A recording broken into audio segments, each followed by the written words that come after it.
How you doing, ladies and gentlemen? Welcome to the show. Welcome to This and That. I'm your host, Sander, where we're talking about this, that, and everything in between. Today is going to be one of those lovely Sundays where we're gonna carry this over for quite a bit. I know you guys have been waiting for us today. I really appreciate your patience. We're gonna kick it into high gear because today we're gonna be dealing with some of the wow. Did we start the right show? I think we did. Whew. I don't know why we did that. I think we were supposed to have a Sunday show up here and we didn't have a Sunday show up here. It's okay. We gonna run it anyway. I think this was supposed to be uh another day, but we're gonna get in here and get it good. So check me out. Check me out. Today we're gonna be going over some questions and comments, Q's and A's from some of the fans, and they going in, they're going ham. So since they going ham, I said, well, let me go ahead and make it do what it do with today's show, and we got some pretty interesting questions and comments. So I want to make sure that you guys like and subscribe. Make sure that you join the membership. Make sure that you share this with somebody that you know, or share it with somebody that needs to know, and share it with somebody that got a debate with it. You know, however you want to do it. For those of you that are on TikTok, because we haven't gotten the stream key yet. For those of you that are on TikTok, if you guys want to get onto the show, you guys can hit that invite request and I can slide you in on TikTok side. For those of you that want to get in on the YouTube side, we got this link that's going into the comment section right now. You guys can approve the mic, approve the camera, and then if you get in here, then we can put you on where y'all can be seen on YouTube, Twitch, Twitter, and TikTok at the same time. Either way, doesn't really matter. You guys can still maintain your stay in the comment section, and then we can get started with these questions and comments on the show, which here I am going in about how we about to get loose with these comments, and I don't even have the comments queued up. I got right. Whoop. And actually it was a pretty decent quantity of comments. So as I get these comments, ooh, did I grab the right one? Can't wear anything.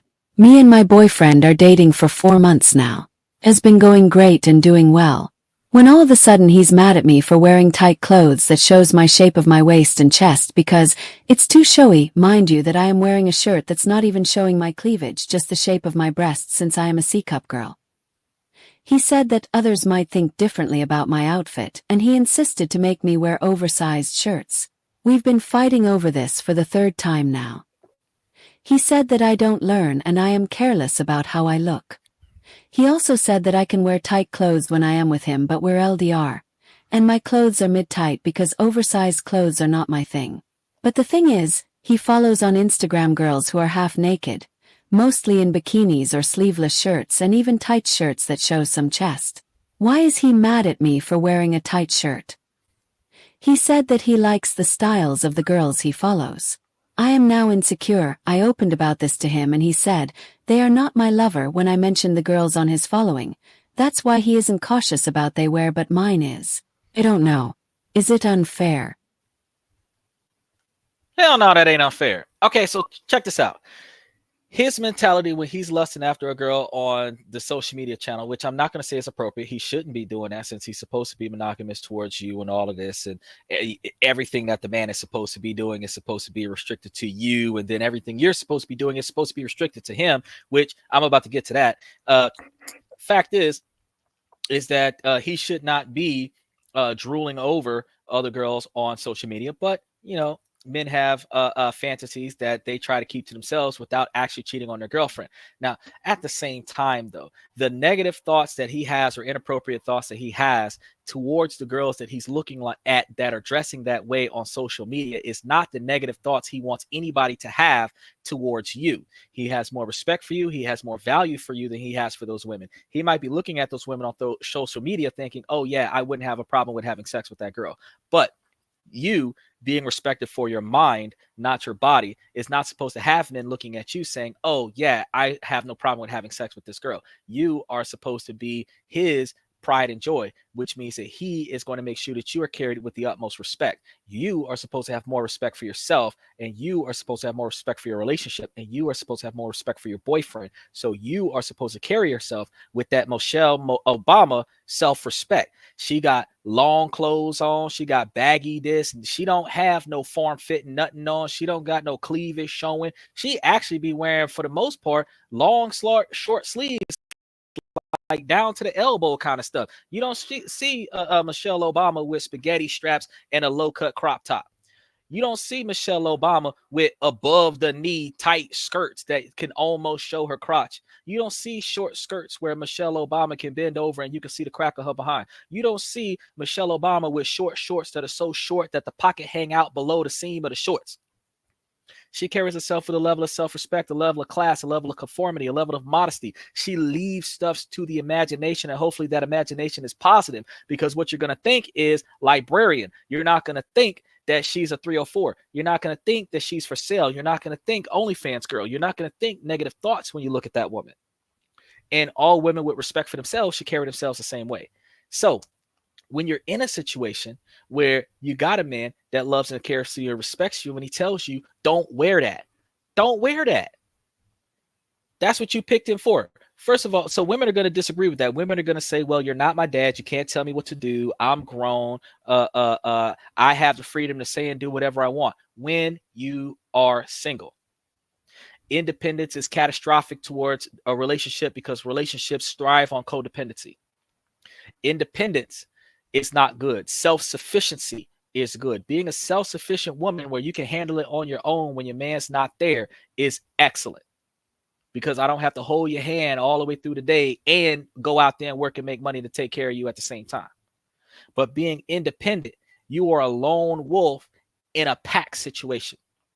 Lone wolves in a pack situation is like a ball hog in a team. It's like LeBron James. It's not good. Nobody else is happy with your performance. You're happy with your performance, but you're performing under par.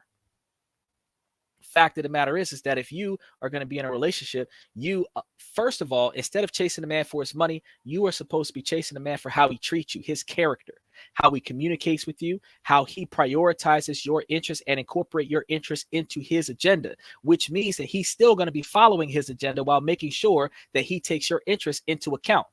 That means that every time he gives you an instruction, he is doing what is in your best interest while aiming for his objectives, which means you're the side quest that he's prioritizing alongside the main mission.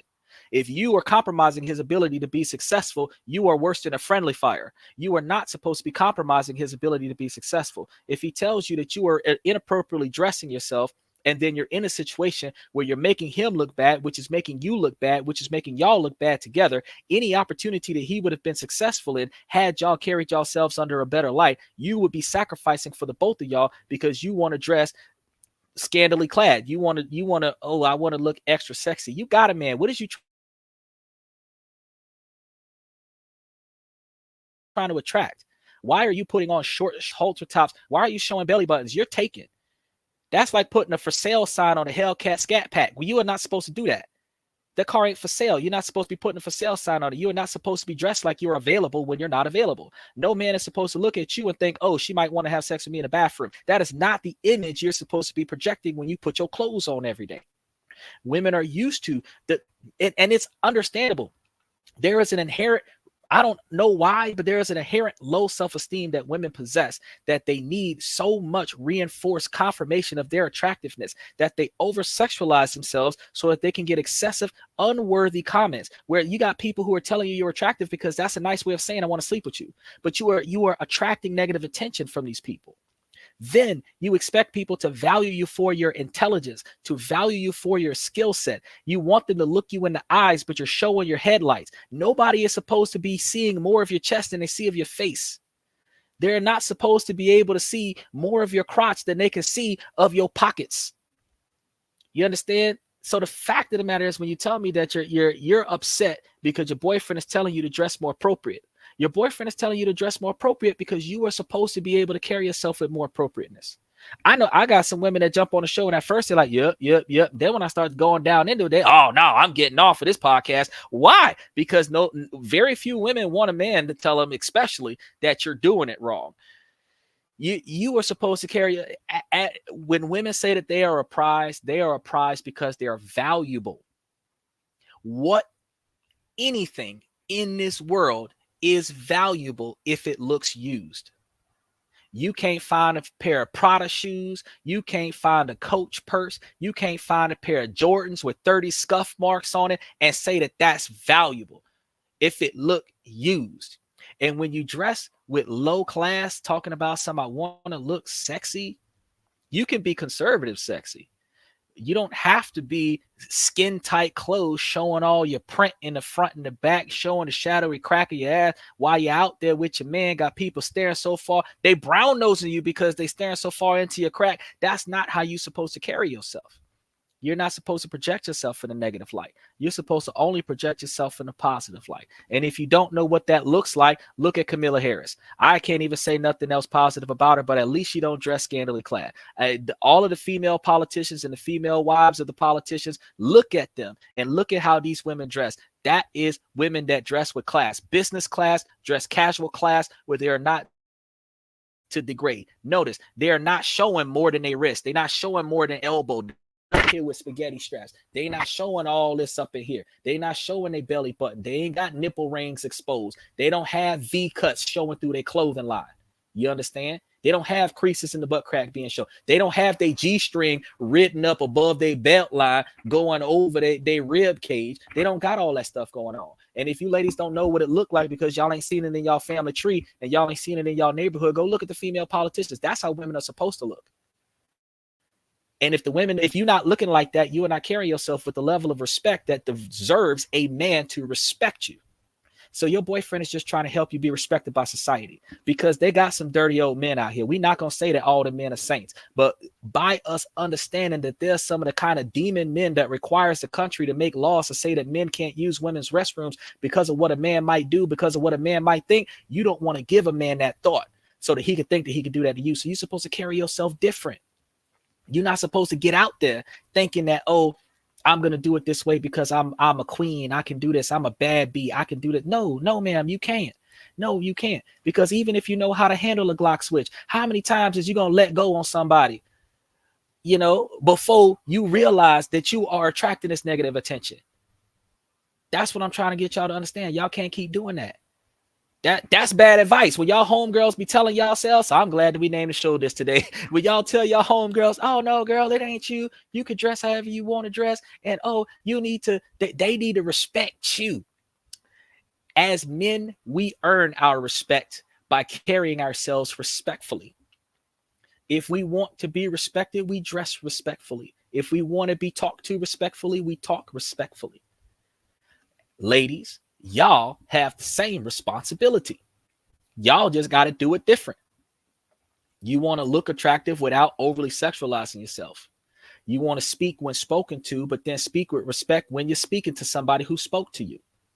You are not supposed to speak when you're not spoken to because you don't want to step out of line and misspeak. You don't want to. And the reason why that is not because you're less of a person than a man, because I know that when we start talking about men and women aren't equal because men are bringing more resources to the table than women.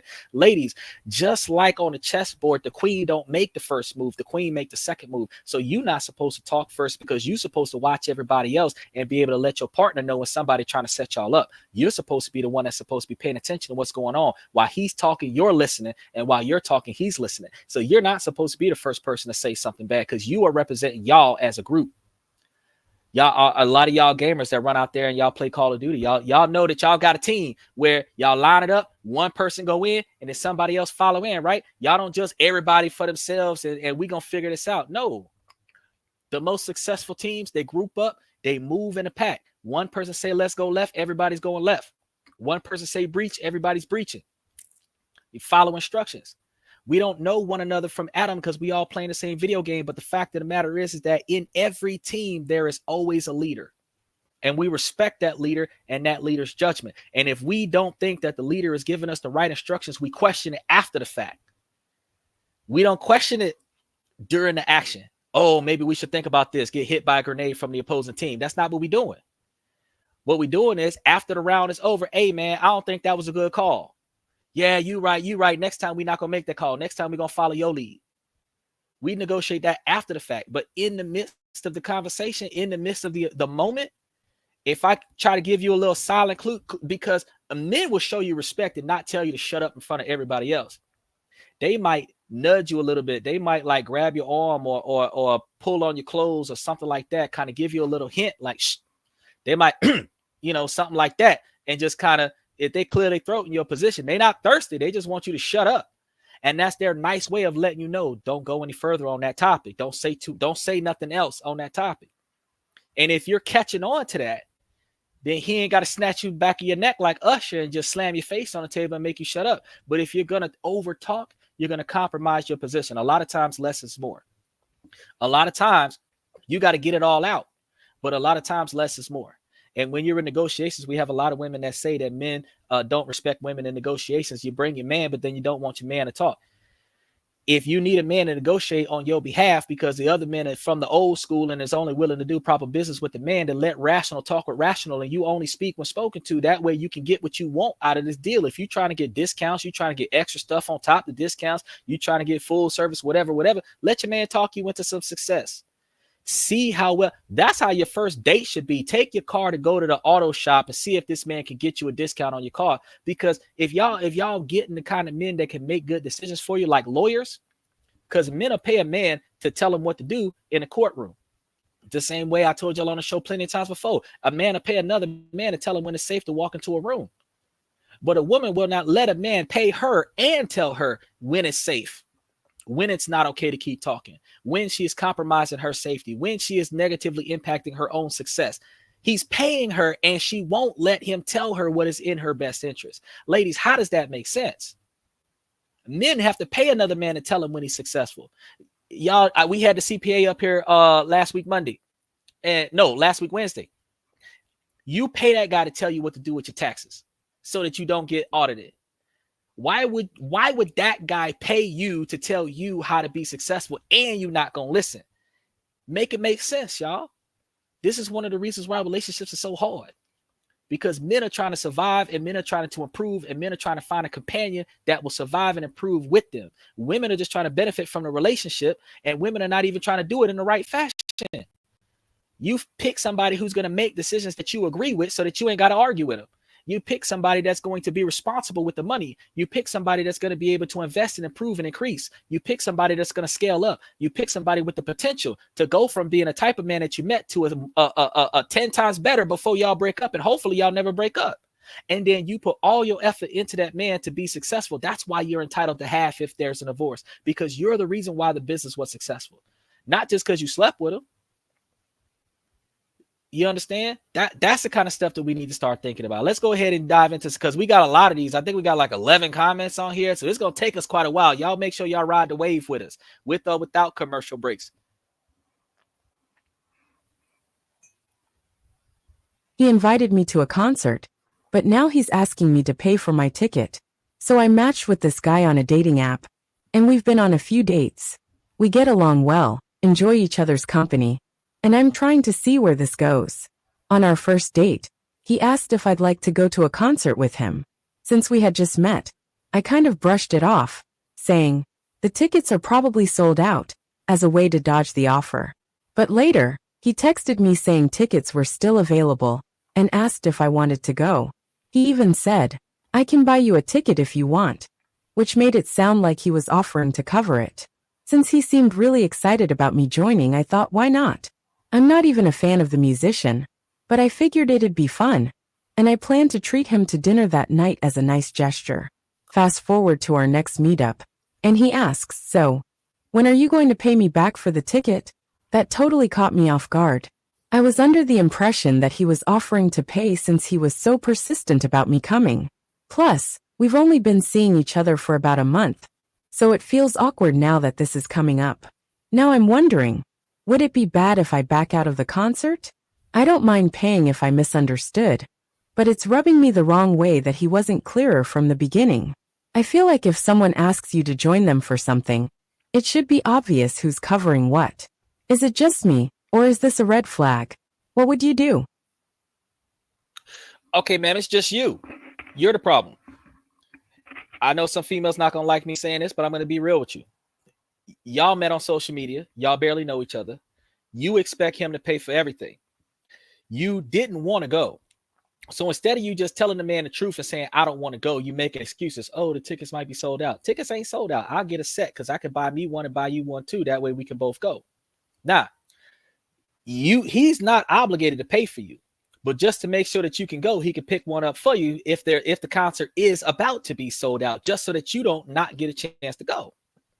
Now, you should not feel like, oh, it's a burden to pay for your own ticket, because you expect him to pay for everything with you when he's trying to get to know you the way you're trying to get to know him. You should be paying for yourself and he should be paying for himself. But for the sake of the man paying for your first date, y'all looking out for one another. Y'all not really hooking up or nothing like that. Y'all just kind of like getting to know each other, whatever. He paid for the first date, sweetheart. You understand that those situations where when a man asks you what your name was, you already told him what your name was, and then you forgot my name. Oh, well, if you tell me, then maybe we could go out to dinner. Oh, well, you're going to have to make that up to me later. You know that phrase? You know that whole line back and forth action?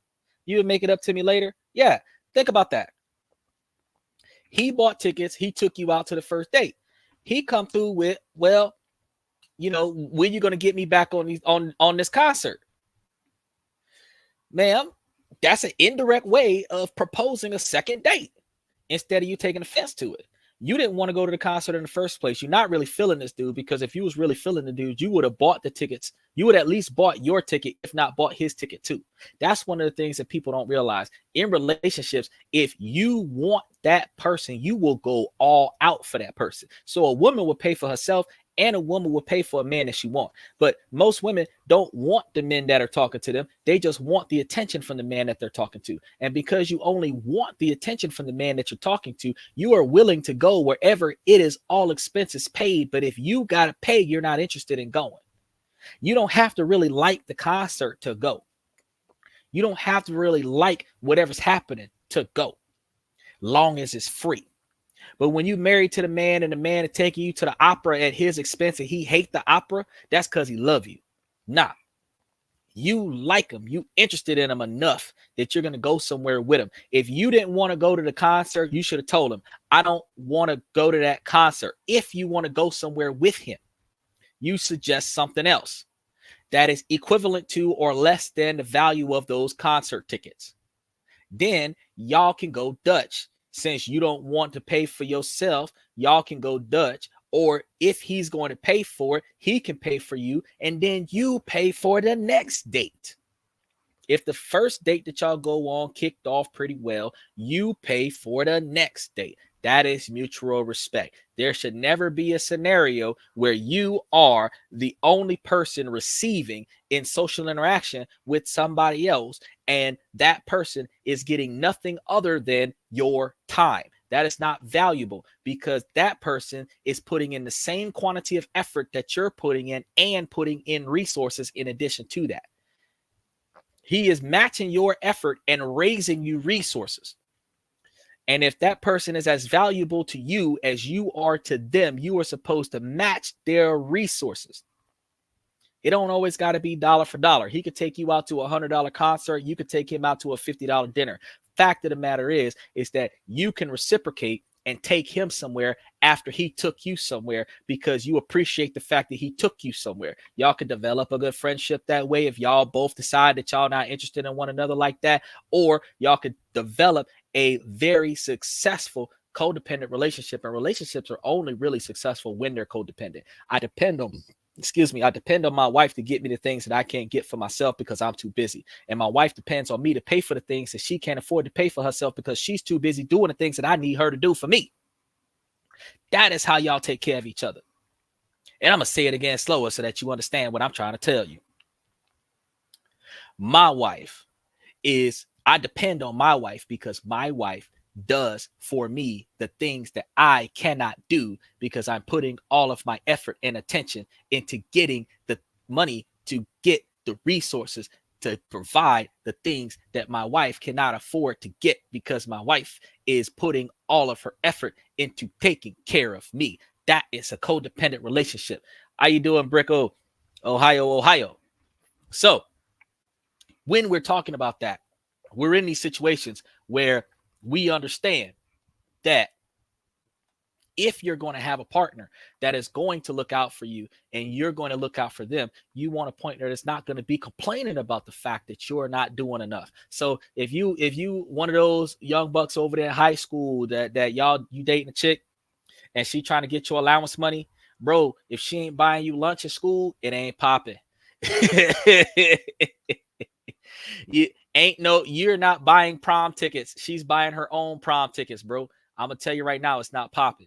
It's not popping. If she's not buying your lunch every day, then you ain't got no reason to buy her prom tickets. It's not happening. It makes absolutely no sense why you would throw yourself under the bus, sacrificing yourself. Yeah, I remember when I was y'all age back in school, I had two. I had one that would carry my books and the other one that would get in fights on my behalf so I wouldn't get suspended as much. And the only time I fought is when she was suspended for fighting. So I had to fight because she wasn't there. And I would get suspended too. I had two, one on the left and one on the right at the same time. It wasn't like I had one and then I had the other one that didn't know about the first one. No, they were both right next to one another. But I respected the both of them. I made sure that they had what they needed. They made sure I had what I needed. That's mutual respect for one another. You understand? As an adult, now the demands are higher than what they were when we were kids. But as an adult, you have the same mutual respect type relationships. Whatever you're needing from your girlfriend is what you're supposed to be getting from your girlfriend. And whatever she needs from you as a boyfriend or a husband, that's what you're supposed to be providing for her. So when you're in these relationships, and we got a few of them up here because that was comment number 2. I think we got like 9 more up here, and they got some up here where these folks is really throwing their partner under the bus. Now these comments is raw, but I'm just gonna let y'all know that we're not coming off of the light side of, oh, it's always the woman's the victim, because I'm not gonna ever shine a victim light on a woman unless she's giving me a mystical story, a Puff Daddy story, or a Bill Cosby story. If she gives me one of those stories, then I can say, you know what, yeah, that was all him. But if she gives me a Ray Rice story or an Ike Turner story, I'm gonna let her know, ma'am, you had some accountability involved there. You give me an OJ Simpson story, I'm gonna say, ma'am, you had some accountability in there somewhere. I'm just going to be honest with you, because it takes 2 people to cause a chaotic relationship. It takes 2 people. One person has got to allow something to happen in order for somebody to do something, in order for somebody to get mad about that, in order for somebody to get mad at the first person, in order for you to test the limits of somebody's temper. And when you start testing the limits of somebody's temper who has no restraint towards being violent, that's when you start putting yourself in compromising positions. So before you start telling me, oh, Chris Brown is wrong by himself, no, ma'am. Chris Brown was wrong by himself with the first woman. You're number 20. So it is not his fault that you got punched in the face. It is your fault that you got punched in the face, because 19 other women got punched in the face before you, and you still decided to put yourself in a position to get punched in the face.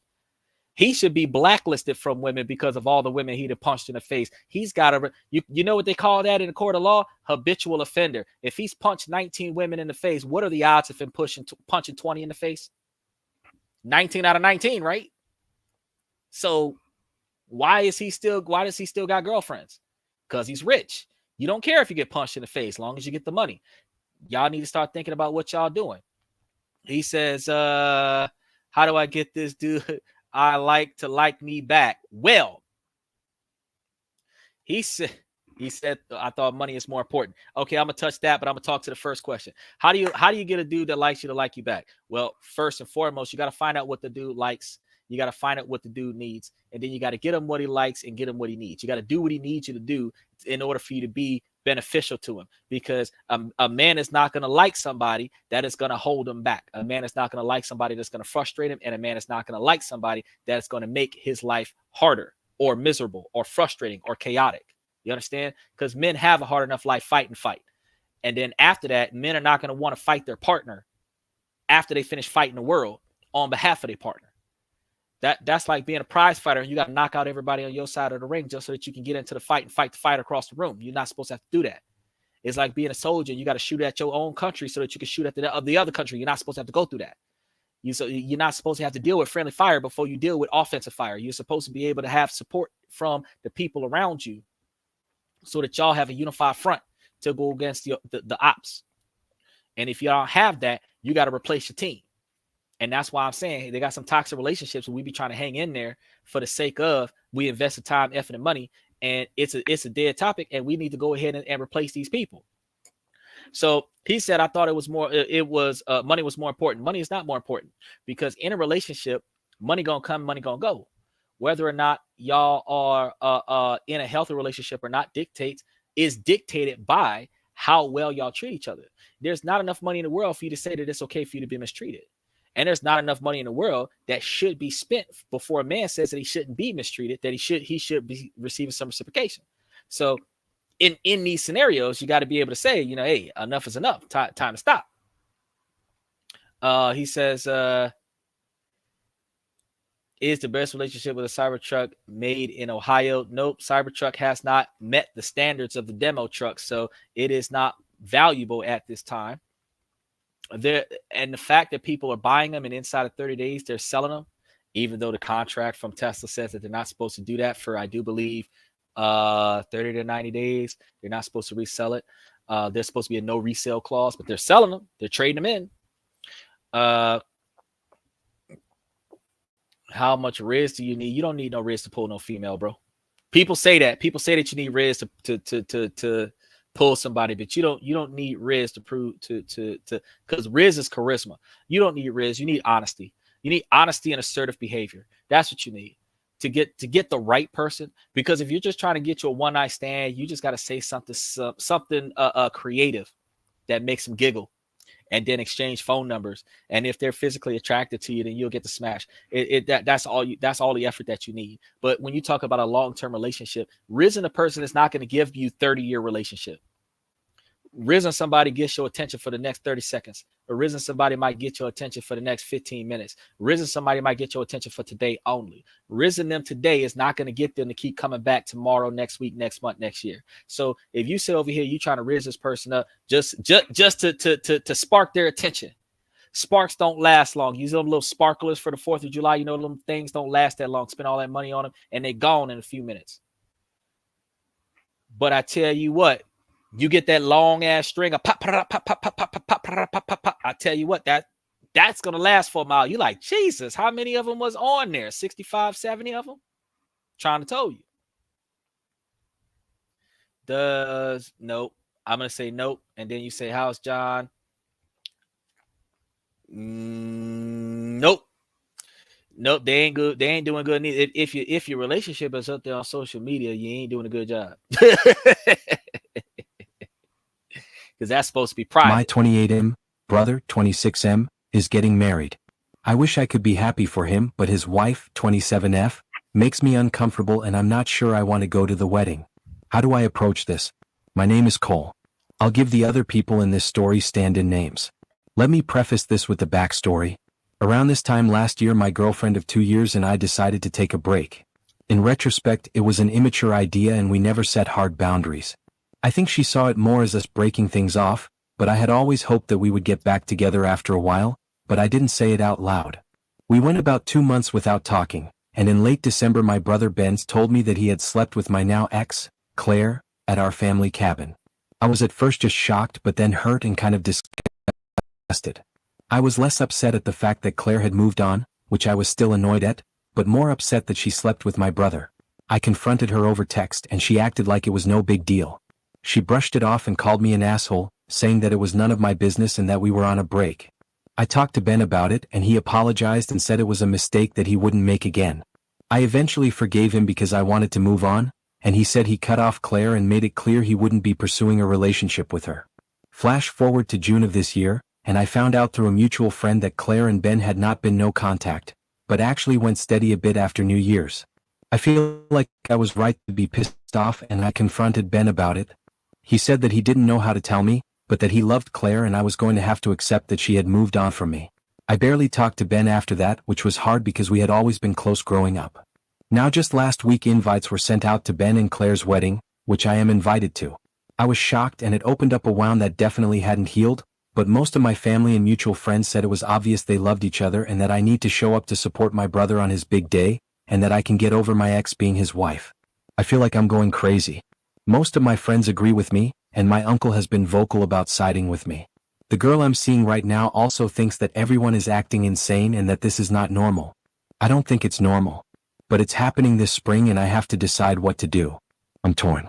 I still love my brother, but I don't know how I can stomach going to his wedding after he lied to me for months and is getting married to my girlfriend who I broke up with just last year. I'm still processing everything, and I have no idea how to even start the conversation with my family. Ain't no conversation. They're going to be wondering why you ain't there. They're going to be wondering why you ain't at the holiday events. They're going to be wondering why you're not at none of the reunions that your brother and his wife is at. They're going to be wondering why you don't answer the phone when they call. They're going to be wondering where you went. Because I ain't putting up with that bull. Let me tell you something right now. Your mistake was you didn't communicate with the girl. If you wanted that girl and she wanted you, then you should have been able to talk this out. Y'all should have been able to work this out, and y'all should still be together. When you go on a break for somebody, you're not really going on no break when you talk about some, we had a heated argument and we not able to communicate with one another and we need to like take some time apart kind of thing. And that time apart is supposed to be like a few hours or a day, maybe a couple days. If y'all both got full-time jobs, y'all might have to take the week apart and then meet up on your next day off and then try to work out what caused y'all to fall out so deeply in the last engagement. You ain't talked to her for 2 months. You saying we took a break. No, y'all broke up. Y'all ended things because you said we done. I need some space and then just stop talking to her.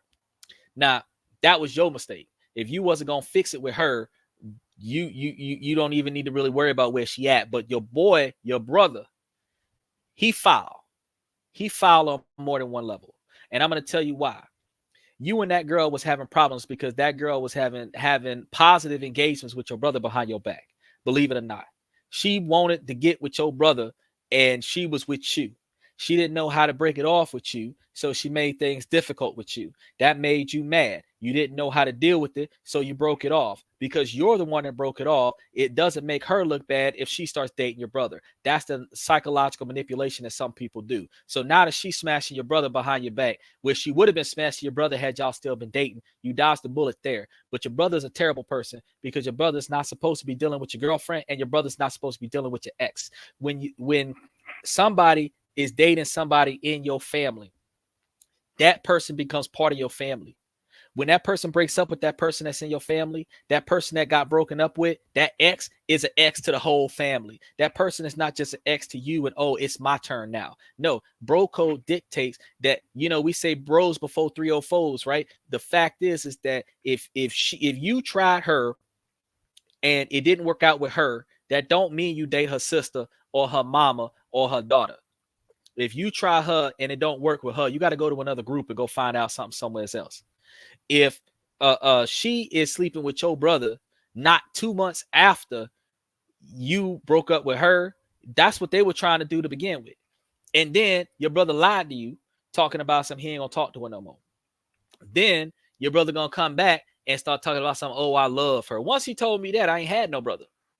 Ain't no brother to talk to. My brother is not going to be reincarnated until he break up with that girl.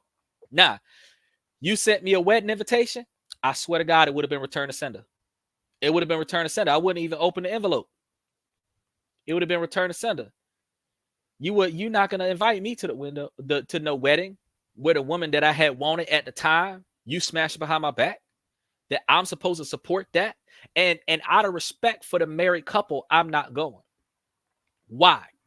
Because if in the event, and I see y'all comments, I'm going to get to them in a second. If in the event that I go to the wedding, if anybody objects to this wedding, please speak now or forever hold their peace. As soon as you say that, I'm going to tell them exactly how much of a 304 she is and exactly how much of a traitor he is. And you don't want me to do that? You don't want to invite me to the wedding because you betrayed me. She set me up. Y'all both dead to me. That's wrong. So, yeah, and then now that you with the new girlfriend, you'd have found somebody new. Bless her heart that she putting up with this bull jive because you ain't even got over the last girl and you got the next girl. So you already messing up now, bro, because you got the second relationship where your other brother could take this girl because your last brother got the first girl. You ain't paying attention to the girl that you got because you heartbroken over the last girl. This girl that you got right now is a rebound girl. This relationship ain't even going to survive. This relationship right here going to fall off. And then the third girl after the first girl is going to be the girl that you might be able to get married to, but you still not messing with the brother. The brother is dead. The brother gone. So let's go back through some of these comments he had asked. He asked, "What are my thoughts on celebrity relationships? Your relationship is supposed to be private to the best of your ability, so you're not supposed to be advertising your relationship. And any celebrity that is broadcasting a relationship on social media is not appropriate. They're not showing themselves self-respect and self-dignity. I disagree with that, especially when you start having problems with your relationship on social media. That's not we not disrespecting ourselves in front of the world for money. That's not cool." And he said, "Does finance give you better relationships? So that was his question about celebrity relationships. Here goes a question about finance giving you better relationships. No, finance does not give you better relationships. Having more money allows you to get more access as a man to women that are willing to do more stuff for the money that you have possession of. That does not having more money as a woman is not going to get you a man that's going to treat you with more respect and more value. Having more money does not give you a better relationship. Having somebody who loves, respects, values, appreciates you, and shows you and expresses that to you on a regular basis is what gives you a better relationship, which is one of the reasons why men keep telling women stop chasing after the money and chase after the man, because the money is going to be there whether you respect him or not. The money is going to be there. So if you get a good man with some money, you're going to get the same treatment from the man. If you get a bad man with some money, the only difference is that the bad man with some money is going to break your jaw and break your collarbone and break your pelvis bone. But the good man with some money, both of the men going to spend money on you. So how does finance give you a better relationship? You say,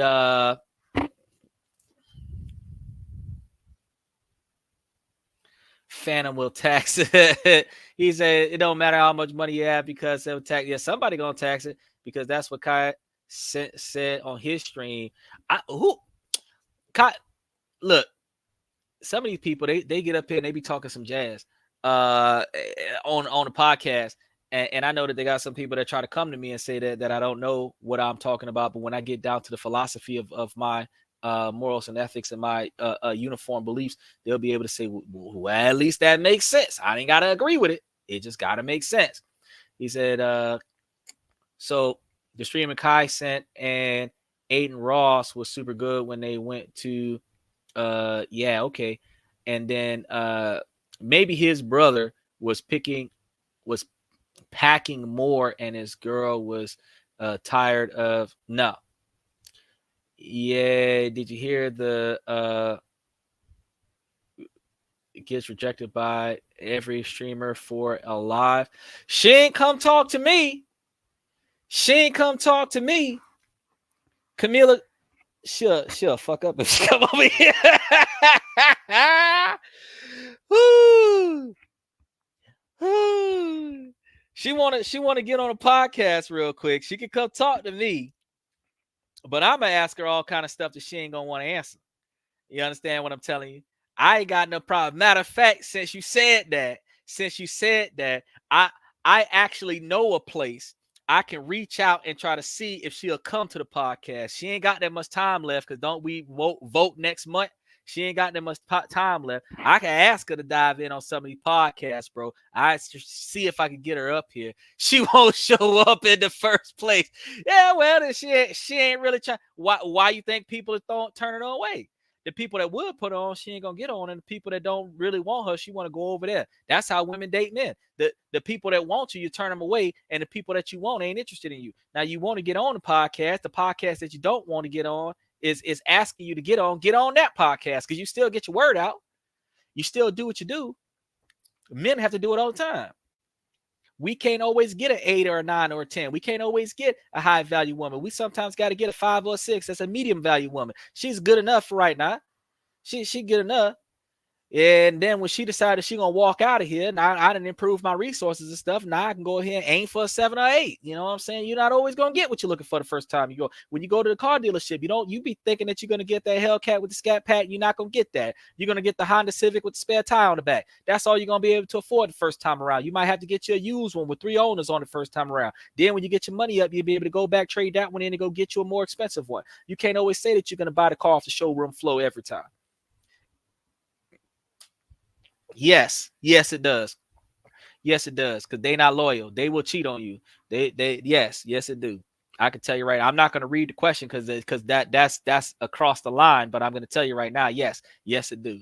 No matter how much they lie and tell you that no, it don't. I can tell you right now without describing what it is that what you're accessing is a 6.5, 7.5 inch max depth.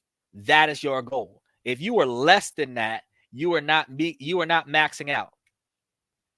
That means that the average that is usually about 5 or 6 usually gets about 70 or 80% of the way in there.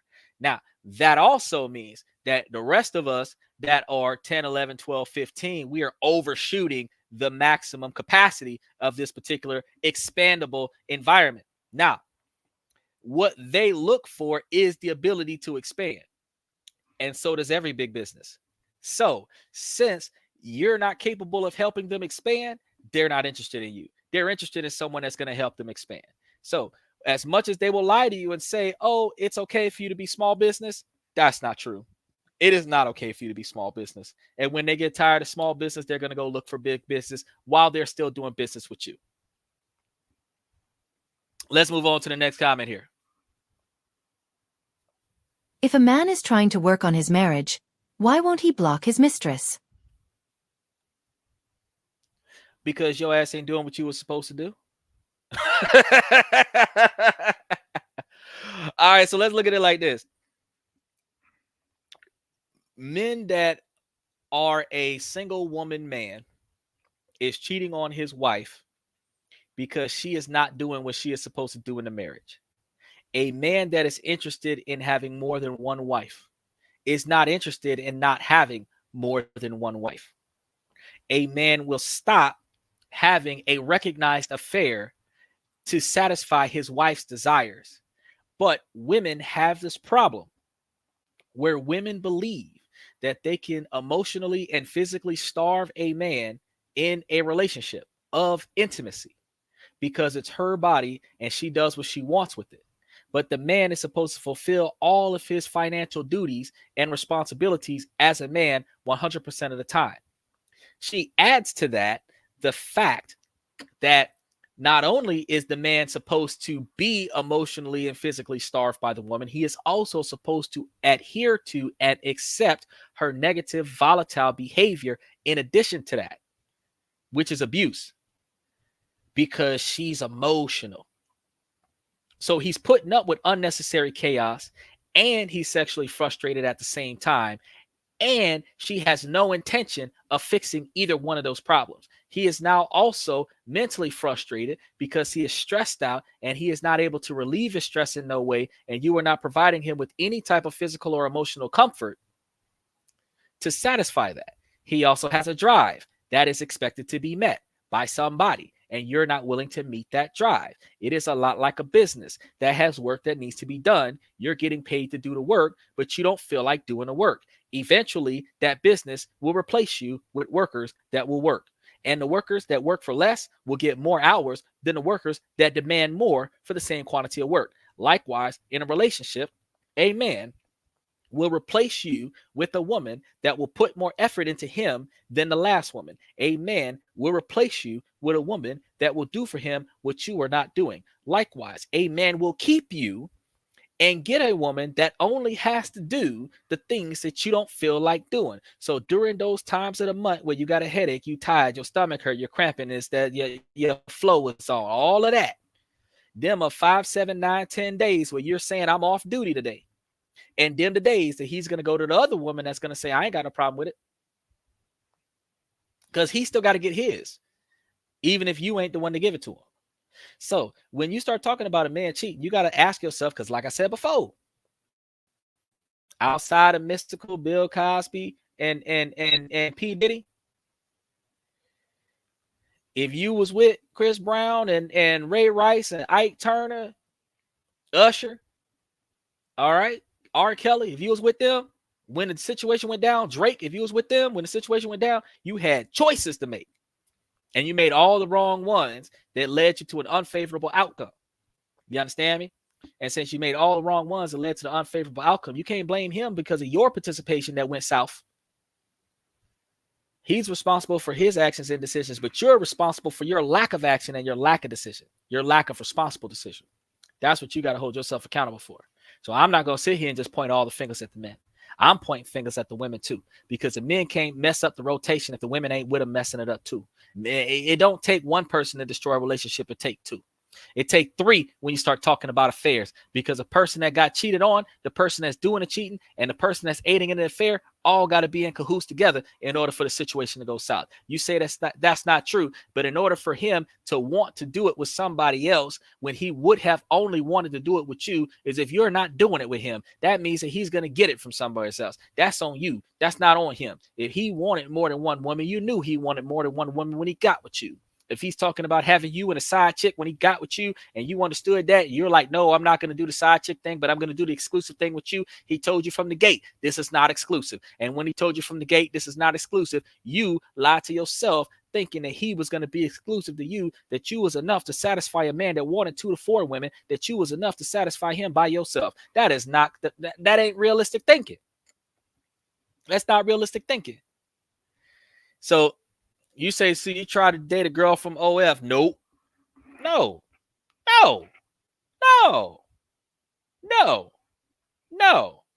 Okay. You're asking me an honest question. Should you date an OF girl? And matter of fact, I'm going to put that question up there because that's a valid question. Should you date an OF girl? No. Would you spend $200,000 on a Hellcat with 999,000 miles on it, dents, scratches, missing the driver's side door, windows busted out with 4 flats, no headlights, rusty? Would you pay for that? Would you pay for that? Would you let your dad pay for that? More than positive, the answer to that question is no. You're not going to pay brand new car prices for a used car. Likewise, the girls are rich. Right. The girls are rich because they get paid by the stroke. These girls are rich. They've been ran through by 1,000, 2,000, 3,000 men.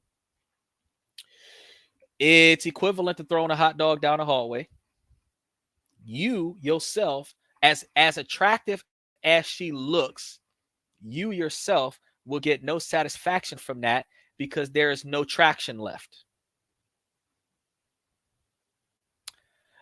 Then you also have to understand that since she has a calendar of dudes that is waiting in line to pay to sleep with her, how much loyalty are you getting from that kind of woman?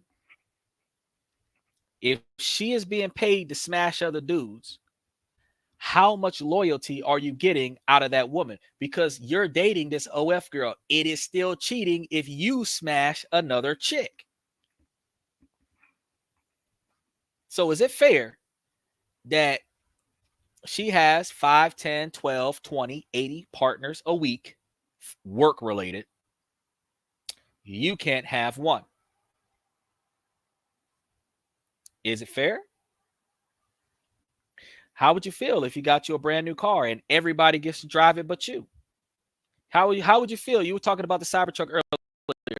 How would you feel if you owned a Cybertruck and everybody else got a free ride out of your Cybertruck but you? You can't even get in it because somebody else is already using it. How would you feel about that? I'm pretty sure you would be pretty disappointed. But just make her do the film with you yourself? Nah.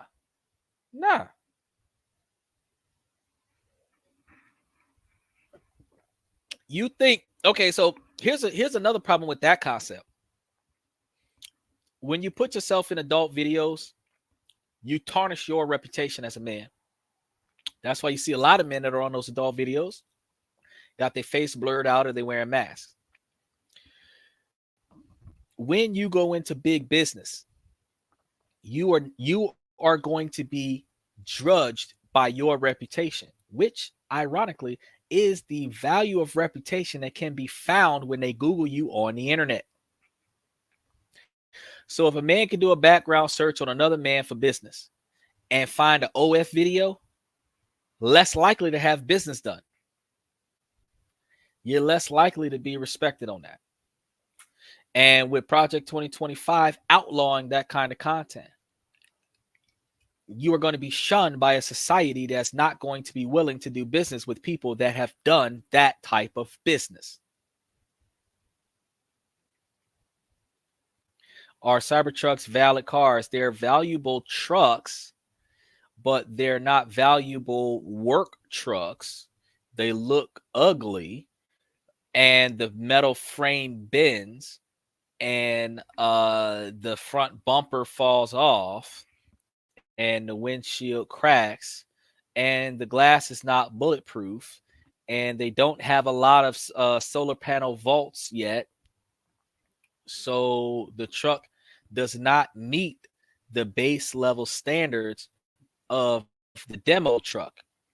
They also do not have the full service autopilot system in the Cybertruck, which was one of the main things that they advertised. So it's not worth getting. So you're asking me, do OF people do drugs? I don't know, because I don't affiliate myself with OF people, but some people use drugs to stimulate themselves for adult activities. I don't agree with that, because if you do that, you're overstimulating your body, which also means that your body is going to be desensitized to normal stimulation, which also means that you're not going to receive the same results from your efforts if you're not doing drugs. And then also drugs are addictive. You say just start a business in the same industry. You can't when they outlaw the business. When they outlaw that business, you can't start up a business in an outlawed industry. That's like saying that we're going to start up a cocaine business when cocaine is against the law. You can't do it. It's not possible. Let's go on to the next question from one of these other fans we got here. Why does someone just walk out of your life without saying anything? That's a reasonable question. They walk out of your life if you're conflict avoided. They don't have anything positive to say.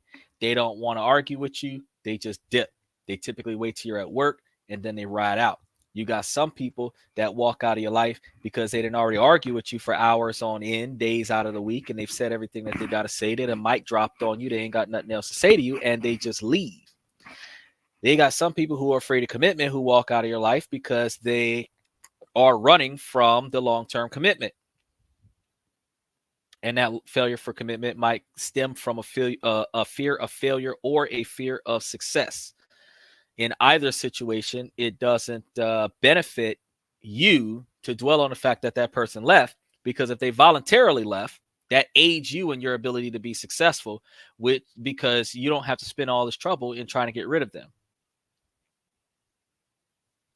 If she has a should I drink note, if she leaves me on scent, should I take fent? No. If she leaves you on scent, if she ain't read over, she can leave you on red. What she read, what you had to say, and didn't respond, bro. If she don't respond to your communication because we don't call each other anymore, y'all don't understand. Back in the day when we had phones plugged into the wall and you had to go to the wall where the phone was hanging at and take the phone off the receiver and listen to the call, we talked to one another on the phone. We held conversations with one another. When cell phones first came out, we had to pay by the minute. Your conversation was expensive. So you valued the person that you held a conversation with on a cell phone. People started texting one another because it was cheaper to pay 10 cents a message instead of 10 cents a minute or 69 cents a minute, because you could send 1 minute. That's one message. That's like a 5 or 10 minute conversation, and send that to them and save you a lot of money. People started abbreviating words, which is why you got the IDK and all this other stuff, abbreviated words so that they could say more stuff in a smaller space by abbreviating the words and using acronyms and haikus. But in no circumstance was text message supposed to be the primary formal way to communicate with somebody. So if you send a girl a text message and she doesn't respond to it, bro, then you need to block her number and then delete it. There you go. You give her 48 to 72 hours to respond. And if she doesn't respond within 48 to 72 business hours, not including holidays and weekends, giving her enough time to respond. If you send her a message on Friday, if she ain't talked to you by Wednesday, you block her number and delete her. That's it. Don't waste your time. People 2024 more gullible on OF? No, people are just as gullible today as they were back in the day. The only difference between what's happening online and what's happening in person is that more people are willing to give their money online because nobody's judging them while they're giving their money online. That's the reason why women can do OF and not be judged directly until they identify themselves as an OF girl. Some people that are OF girls, you look at them and you say, okay, well, yeah, I could see myself doing her, and that's the reason why she does this for a living. Some of them, you look at them and you're like, wow, you look like a train wreck. How are you a successful OF girl? Honest to God, some people don't care what you look like if you're willing to degrade and devalue yourself on video for some money. So some people will pay for you to devalue and degrade yourself for some money. The fact that you're willing to devalue and degrade yourself for some money is the fact that men with pride and self-respect and dignity are not going to be okay with. The difference between an OF girl and a girl that does it in person is a girl that's standing on the corner. One, could go to jail for it, and two, nobody respects a girl that stands on a street corner selling herself for money. So if the society does not respect people who sell themselves for money on the side of the road, why would they respect people who sell themselves for money online? It's no different. Women say, oh, well, it's a business. Is it though? Because you didn't get an LLC, you didn't establish a corporation. You're not paying big business taxes on the situation. You're not paying other people to do the job for you so that you don't got to do the job yourself. You haven't upgraded your situation. So that is all reasons why you can't even really identify yourself as a big business doing OF as the only employee of your business. It doesn't work out that way. When you come back and say, is gambling a good investment? No, gambling is not a good investment because casinos require 60% of the participating population to win. And since casinos require 60% of the population to win, you do not have to win 60% of the money that you invest. You are supposed to win 60% of the time. So if you put up 10 tries, out of those 10 tries, 6 of them are $100. And the other 4 of them are $1,000. You might win $600 back, but you lost $4,000. You're required to win 60% of the time, but you're not required to win big 60% of the time. You are only required to pay taxes if you win more money than you lose. If you lose more money than you win, it's a tax write-off. But is throwing money away at a casino a good tax deduction for you? Because prize tax is 50%. No, it's not. If you're going to throw money away at a casino where you are throwing away $4,000, $5,000, $10,000 at a casino, you could invest that $10,000 into stocks, bonds, and mutualities that gets between 18 and 20% interest. Where your $8,000 to $10,000 would be $2,000 to $4,000 more of profit that you would get annually if you invested your money correctly. So you never want to invest in something that's a total loss. That's not the way to go. You don't want to invest in anything that's a total loss. So let's go ahead and you say, isn't OF affiliate business? No, it's not. It's not an affiliate business. There are some non-adult content creators that do like paintings and yoga instructors and stuff to that effect, and they advertise their own product. But no, it is paid membership subscriptions, a lot like live streaming on YouTube, TikTok, Twitch, or Twitter. The only difference is that other people will devalue and degrade themselves for money, whereas I am not willing to devalue or degrade myself in any way for any reason. There are situations where we act the way we're not supposed to act, but we don't do that intentionally for $1. Do you have any tips to help me stop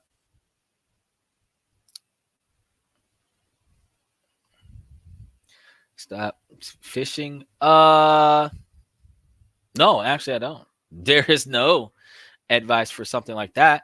You're going to do it until you get tired of doing it. And then when you get tired of doing it, then you're going to find something else to do. Typically people stem with substitution. So they'll stop doing that and start exercising more.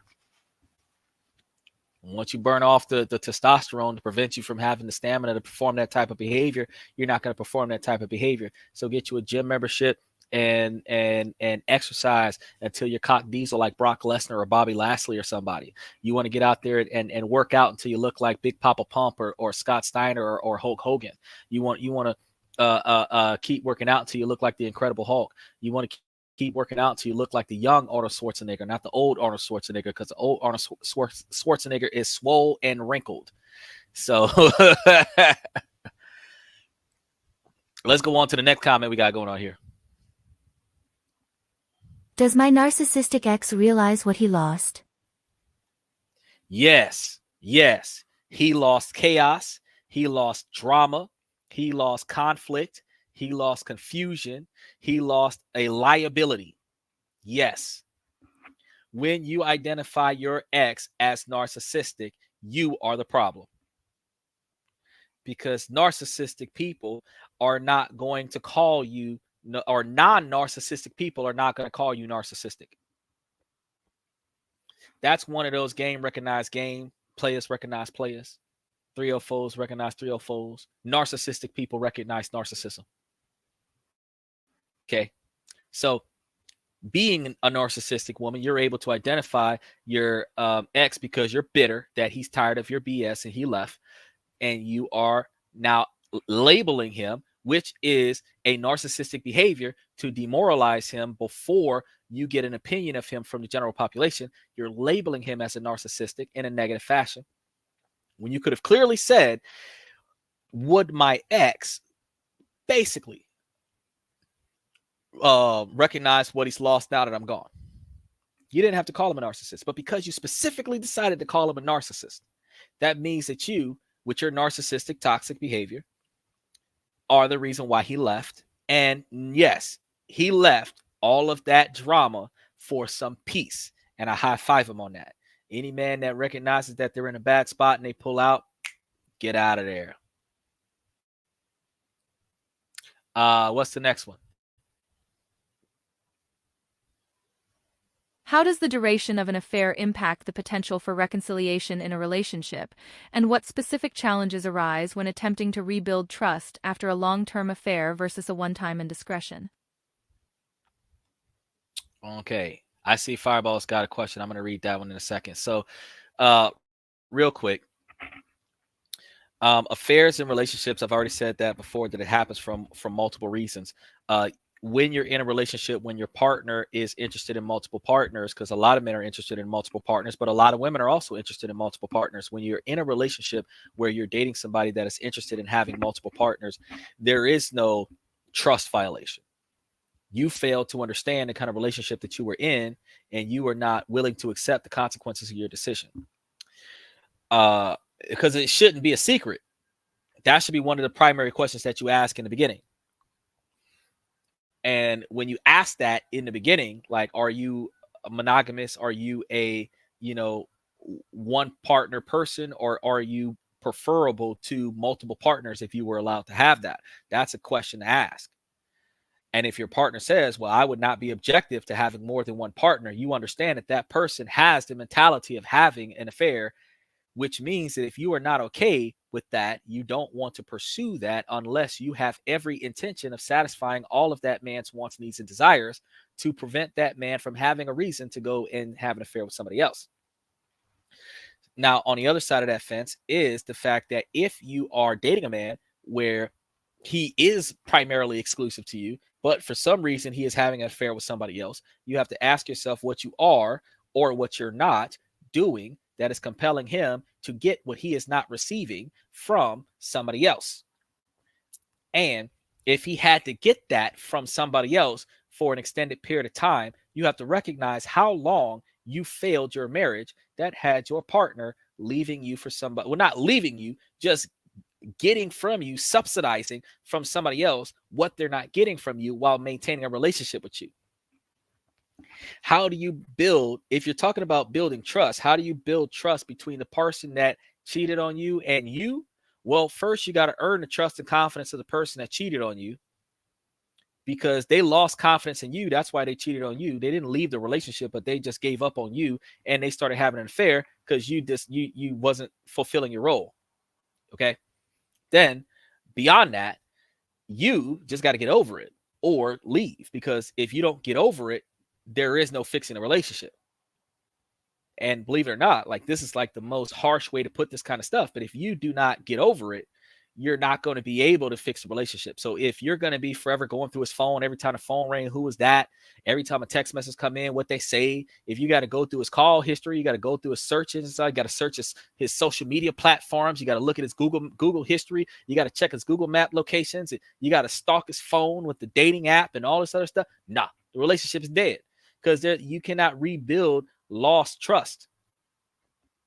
You can reduce past frustrations with your negative behavior by the utilization and expression of time, but you cannot rekindle lost trust. But if you trust that he will go get it from somebody else if you don't give it to him, then you can trust that if you are fulfilling your roles as his girl, that he is not going nowhere. But if you trust that because you cut him off on a regular basis that he's going to get his from somewhere else, then you trust that you are throwing away your relationship because you know and trust that he will sleep with somebody else, whether you like it or not. Now, if you understand that, you got two choices. You can walk away from the relationship or you can fix the relationship. But that fixing the relationship requires you to behave the way the man wants you to behave. So we got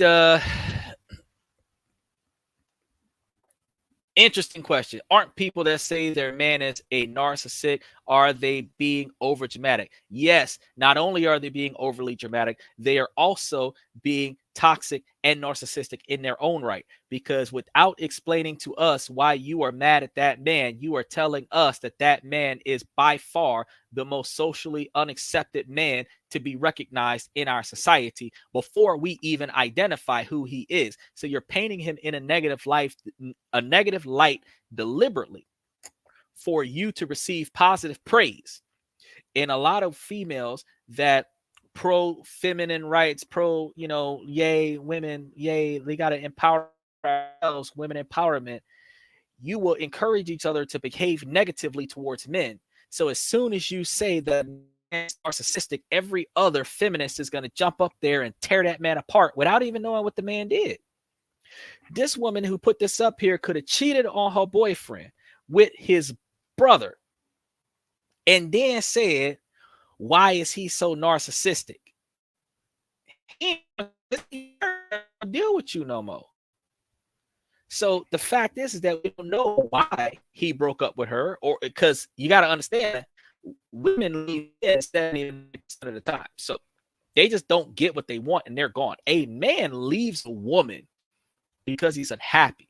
She failed as a woman. That's when a man leaves a woman. She failed because she ain't got nothing to do.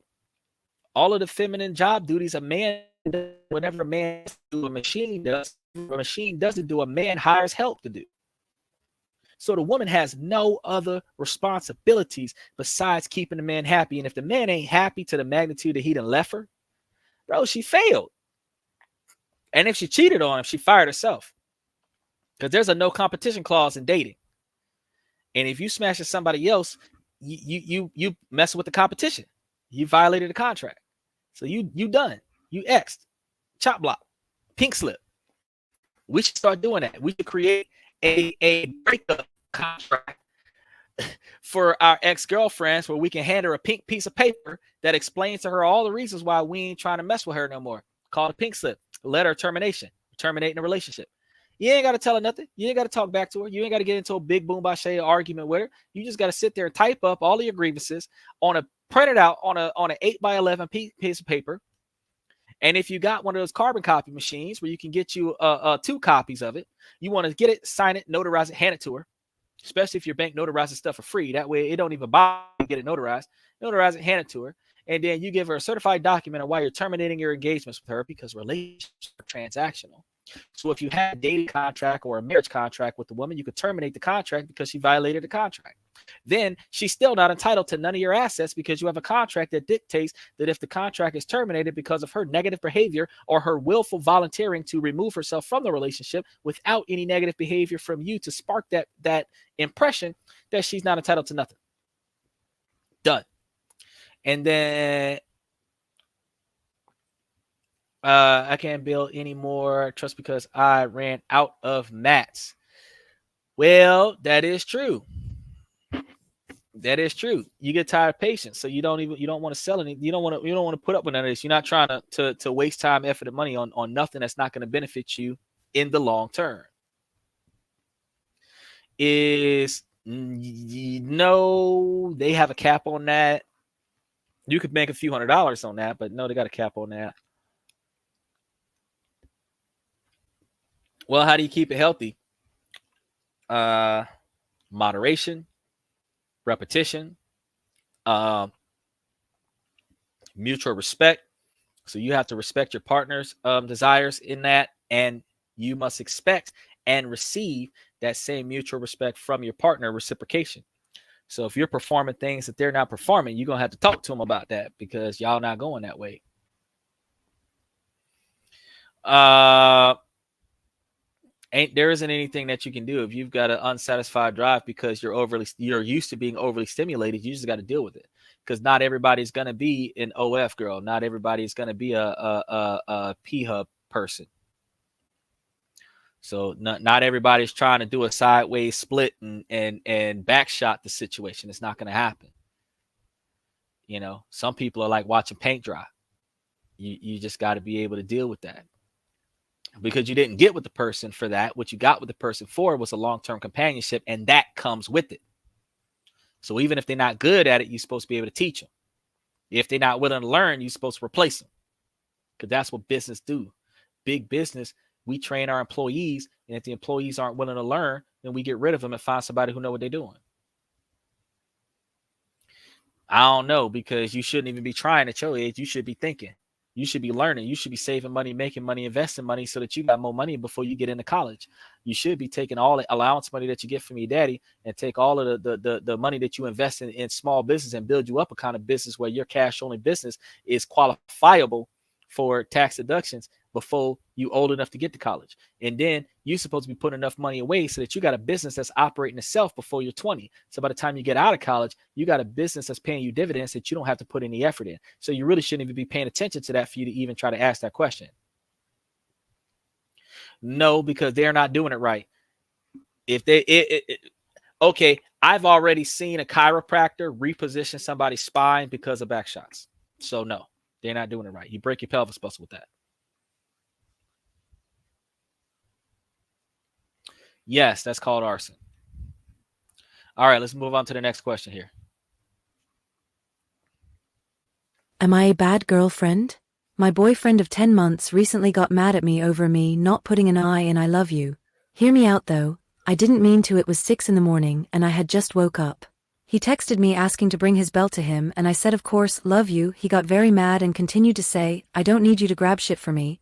I'm good, which was in my opinion was rude and overreacting because it's very early in the morning and it's hard to freaking type. And then he did it to me. He said he had to leave. Love you. I don't understand the double standard. Maybe he was just doing it to me to make me feel bad or something. It kind of hurts my feelings that he's being petty because there's no reason for it, especially with your partner. Am I the bad girlfriend? Yes, you're a terrible girlfriend. First off, it ain't about the I and I love you. It's the fact that he asked you to get him his belt and you got out of bed complaining because you was tired, and he heard you complaining and he told you, don't worry about it, take your behind back to bed. He's gonna get his stuff and go to work. There's a difference between a great girl and a good girl. A great girl would have had his whole uniform laid out for him. Everything was where he could find it, belt and all, socks, shoes, underwear, undershirts, the coat that he had to wear that day, umbrella if he needed it. Everything would have been where he could find it, so he wouldn't have to look for stuff, so that she could sleep, so that he would have enough time to get dressed on time and then be able to go and give her a hug and a kiss on his way out the door because he got dressed faster than looking for stuff. A good or decent girl would at least get out of bed and help him find his stuff because she moved his stuff because she was cleaning up last night and he don't know where his stuff is at. And he's running late because he's looking for his stuff. A good girl would not complain about that because she moved his stuff instead of putting it where he had it at, or at least telling him where it was so that he could get it. Bad girl complains about the fact that she got to get out of bed and do something for a man because he going to work early in the morning so that he can bring back money to take care of her. And a terrible woman complains about it. Now, here's a thing. If at any point in your relationship, matter of fact, if in any point in social interaction, if you ask yourself, Did I do something wrong? Am I a bad person? If your guilt weighs you down when you're not being accused of doing something wrong, you just question your own ethics, then subconsciously yourself is telling you to stop messing up. So what that means is that if you consciously, subconsciously recognize that you're being a terrible girlfriend to the magnitude that you're going to ask social media, am I a terrible girlfriend? Well, then the answer to that question is yes. Because when a woman asks a man, does these pants make my butt look big? Yes, they do. That's why you put those pants on. Do I look fat in this outfit? Well, yes, I do. You can barely breathe in that. Am I fat? Yes, you are. That's why the clothes, your stomach is hanging over your stomach, which is hanging over your belt loop. You know, are you only with me because I'm pretty? Yes, because I'm cooking and cleaning and working 2 jobs and you're laying here watching TV and you're not doing anything and this is your house. Women fish for compliments, and they fish for compliments by providing a negative question that is supposed to have a socially acceptable positive answer to it so that you can boost their ego when they recognize that they're making mistakes. No, it's okay. You're not making a mistake. It's just your way of doing things. No. Truth is, you messing up the whole rotation, Miss Ma'am, and you need to cut that nonsense out. If you're about to burn the house down with your bull jive, you're about to burn the house down. I'm not going to say, oh, well, it was the house's fault because the foundation of the house wasn't sturdy and all this. No, ma'am. You left the hairdryer plugged in with the hairdryer sticking in an electrical socket and a puddle of water. You burn the house down from carelessness. Yes, you burn the food in the kitchen because you turned the stove on, put the stuff in there, and went to sleep without setting an alarm clock or anything like that. You're burning stuff because you're not watching the stuff that's cooking. You understand?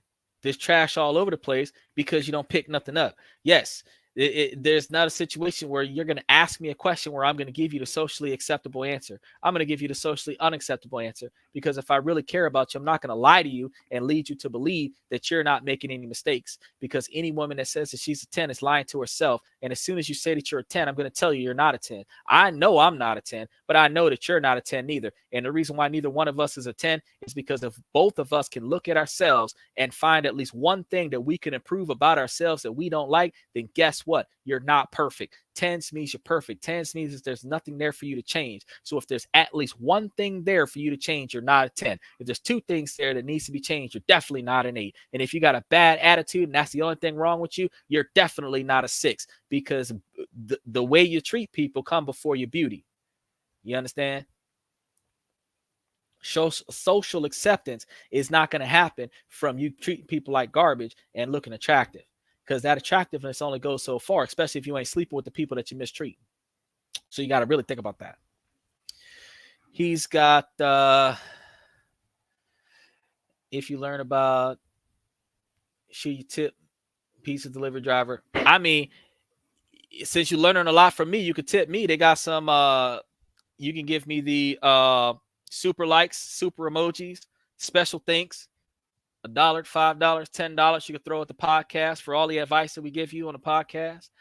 Help support the see, there it goes, rolling across the bottom of the screen right now. You got your donate for your enjoying the podcast. You enjoy pranking the podcast. Special thanks, gifts, likes, super emojis, those comments that'll show up on the comment section and stay there for an extended period of time, as long as they're appropriate comments. Show up on the screen and be up there for a hot minute. If you're throwing down paid donations towards the podcast, go ahead, throw some stuff in there, and we'll keep giving you advice for it. What's the next question we got going on here? Date leaving early caught me off guard. Genuine or just an excuse? I'm 35 and I live in London. I recently went on a date that the woman abruptly leaving caught me off guard. Conversation seemed to be flowing just fine. She was engaging, there was smiling and laughter from my date, and about 45 minutes into it she said she didn't like the taste of her wine that much. We chatted for a little bit longer and she then excused herself to the bathroom, came back and said the wine made her feel a little bit sick and said she had to go. I knew deep down that was just an excuse for her to leave. We gave each other a quick hug and went our separate ways. Usually, the women who weren't interested in me usually finished their drink at least. Unless I said something really off-putting. But I didn't really notice much discomfort with her body language. After 37 first dates and only 2 second dates from Hinge over the past 2.5 years, something has got to give.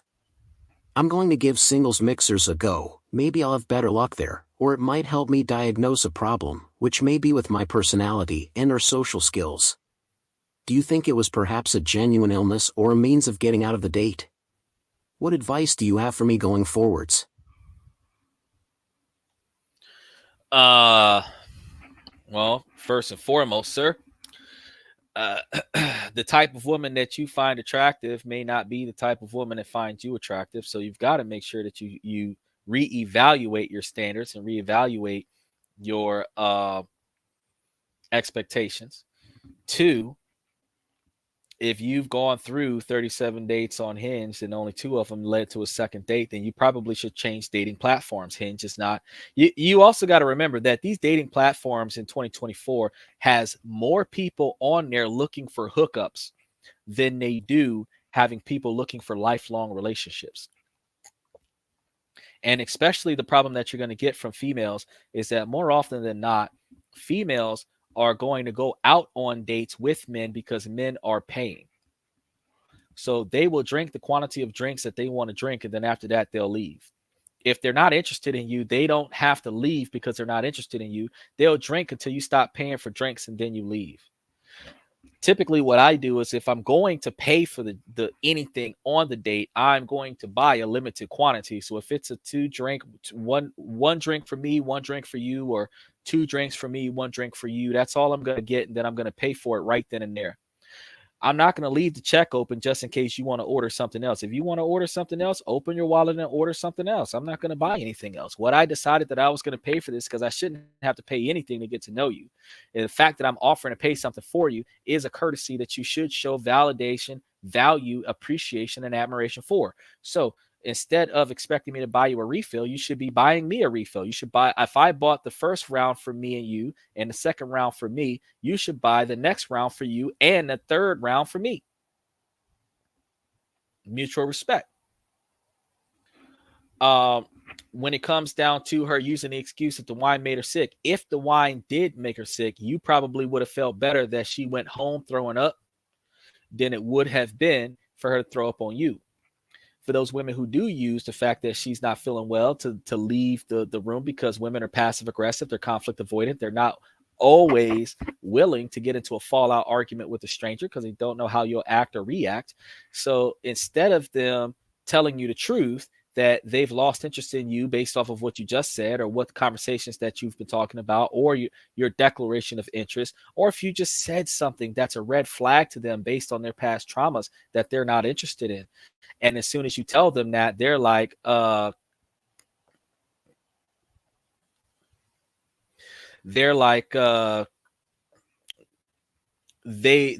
will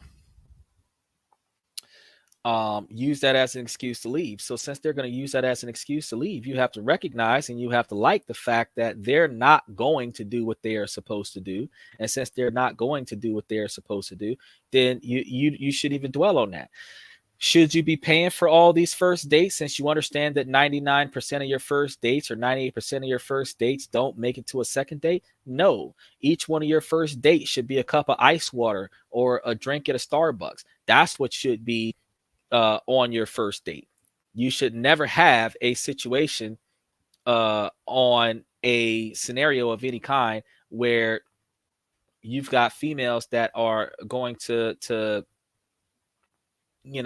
mistreat you at your expense.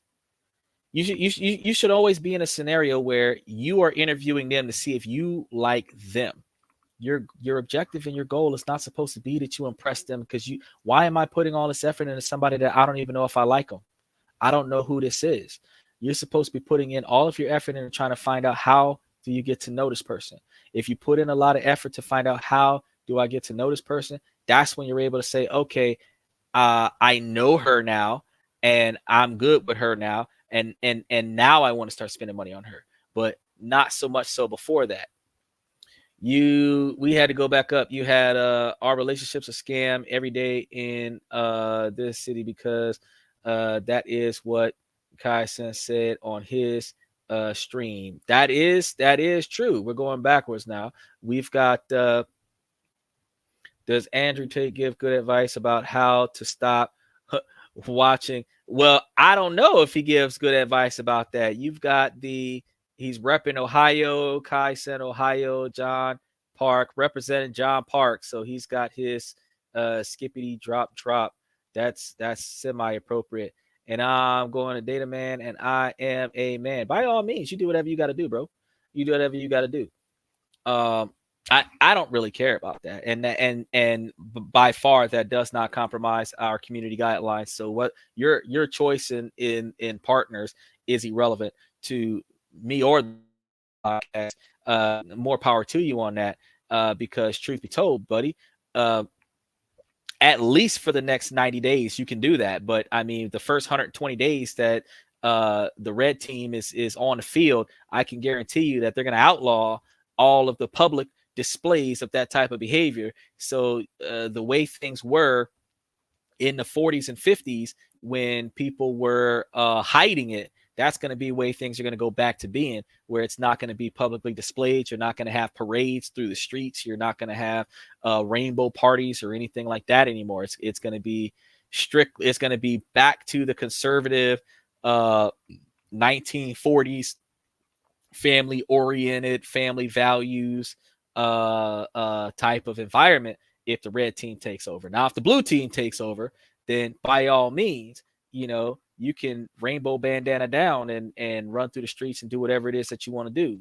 I mean, they got pride parades in Taiwan right now. They had a pride parade yesterday in Taiwan, took up the whole city. They was putting rainbow flags on top of the 100-footer. So, one of my buddies from Taiwan showed me some pictures of how they were doing rainbow flags from the 100-footer. And I'm like, I ain't trying to get caught. I'm not going outside that day. I ain't trying to get caught up in the wrong party. I ain't trying to get caught up in the wrong party. You know what I'm saying? So by all means, yeah. Is John Park, but who is John Park? You keep asking me about, you rep John Park over here because I'm gonna throw your special comments up there. You rep John Park's up there. Skibbity drop. I understand that's your running gag there, but you're talking about John Park. And who is John Park? I'm gonna have to research me some John Park because he's not Tony Stark. Who is John Park? Because John Park is I'm guessing a podcaster. Maybe if he's appropriate and he's over the age of 18, I might get him onto the podcast. See what he's got going on, pick his brain a little bit. Because yeah, you've repped him a couple times. Who is that? That's your homeboy from way back when. And appreciate your contributions. Let's go ahead and throw it down with the next question while you answer that. If a guy cancels on a first date. A guy reserved my sacred Saturday night because he decided to go out with his friends at the last minute. He offered me the Sunday game slot at 9:30 a.m. for a London team. I don't even know which sport. I hate sports. Am I wrong to not give him a second shot? I am so turned off. I cannot even consider him now. Maybe, if he would have offered me something like brunch, I would have been tempted, but come on. Yeah, you wrong. First and foremost, if you value him and you value his interests, you don't have to like the game. You're just going to go to the damn game because he's going to the damn game. If you like something that he don't like, a piano recital or a book club or some stuff like that, he's going to go to that because that's something that you like.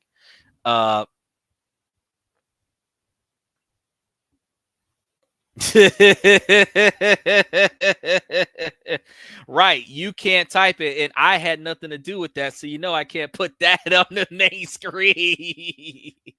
But it's gonna be prioritized in the comment section.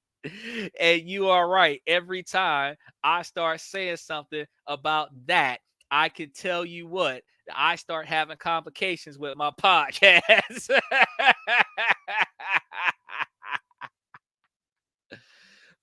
And TikTok got the same problem, because as soon as I start talking about that right there that you couldn't type into the comment section, TikTok put up a big old red banner that talk about some political election, learn more. No, I'm just talking about some stuff that I don't agree with certain people in certain positions in this country. I talk about what I don't agree with certain people's positions in other countries, but you don't see political when I start talking about Taiwan, Japan, Philippines, Indonesia. But as soon as I start talking about the red team and the blue team, they ooh. So yeah. And notice the funny thing is that if I talk about the blue team, they don't red flag my show. But if I talk about the red team, they red flag my show. When I talked about the blue team, I got more views. When I talked about the red team, I got less views. You know, ain't that something else? Ain't that something else? But just to answer that lady's question, because he said, I can't put that up there either. Yeah. They not linear with their decision-making process. Neither is anything else in the news. CNN is more red than blue. Fox is more blue than red. You know, you just got NBC is whoever pays the most money for the right story. You know, you just got to be careful where you get your information from. You can't get your information from just one source. You got to get your information from more than one source. And then the truth is the multiple stories put together and whatever is common amongst all those stories, because one side is not right and the other side is wrong. The one side is saying some truths and the other side is saying some truths. Sometimes one side of the room is really close to the truth, even if there is some variation of non-truth in there. They're really close to the truth, but the difference between these two groups is going to be the truth. So if multiple people are saying different things, yeah, I feel safe for putting that up there. I feel safe putting that up there. BlackRock, okay. It's a thing. It's a thing. Big business controls everything. The stuff that happens in any type of industry, that large quantities of money being pushed around can convince the people in the highest authority to do things differently. That is definitely going to happen. So a multi-billion-dollar company can influence multi-million-dollar companies to change their position, and multi-million-dollar companies can influence $100,000 companies to change their positions. If your primary shareholder doesn't like one of your employees, before they pull their money out of your company, you will fire that employee. That is how life works. So the richest of the rich, if you disrespect them at the door as a cashier, they'll make a phone call by the business so that the boss will call you and tell you you don't have a job. That's how they do it. And then everybody else who watched that happen is going to be afraid to challenge that person the next time that person comes into the building. They're going to kiss hands and feet because they don't want to have the same thing happen to them. That's how the powerful, through wealth, maintain power. They don't threaten to cause physical harm to you. They don't threaten your safety. They demand that you do what you say do, and then so that they have control over what happens to you, they buy you out and then they fire you. Now you ain't got a job. And if they are a primary shareholder in similar companies that you would go apply a job for, they will blacklist you on all of those other employment opportunities. Now you can't get a job nowhere. There you go. And then you're going to be saying, oh, that's not fair. No, you're not supposed to disrespect folks because you don't know who's walking through the door, because rich people look poor and poor people dress rich. So you treat somebody with the utmost respect because of how they carry themselves. And then the person who looks poor, you treat them poorly. That's the person that'll buy out the business and fire you. So no matter whether they look poor or they look rich, if they're nice to you, you're nice to them. If they're mean to you, you defer them to your upper management and let your manager get fired for their behavior. But you, under no circumstances, mistreat anybody, because you never know who's rich and who's poor when they walk through the door. You only know who got the power to make a phone call and cause you to lose your job. That's all you know. And when you come across those people who don't have a lot of money, but they can make the right phone call and then you can lose your job. I've had it happen before where I've made a phone call talked to the right people, and the person that wasn't cooperating with me got replaced. And they were insulted and offended that I did it. But now their company double looks at them. They look twice. Like, oh, should I assign more work to this person because I'm getting bad reviews from the customer? When you cost the company money, you cost the company a lot of money. So the company's not going to like that. And even if the company can't really fire you, they could put you in the basement pushing papers around with no AC and no ventilation until you quit. They can make your job as miserable as possible so that you quit, so that you don't get unemployment compensation when you quit. So it is very important for you to be careful how you treat people. But back to what this young lady had asked me about when she had asked me, is she wrong because the man had canceled your Saturday night? There's nothing sacred about Saturday night. You're trying to make it seem like Saturday night is sacred, like you're somebody's pride and joy, and you're a regular person like everybody else. So get off your high horse, first of all. Second of all, the man said, let's meet up in the morning. The game is supposed to start at 9 o'clock or 9:30, whatever.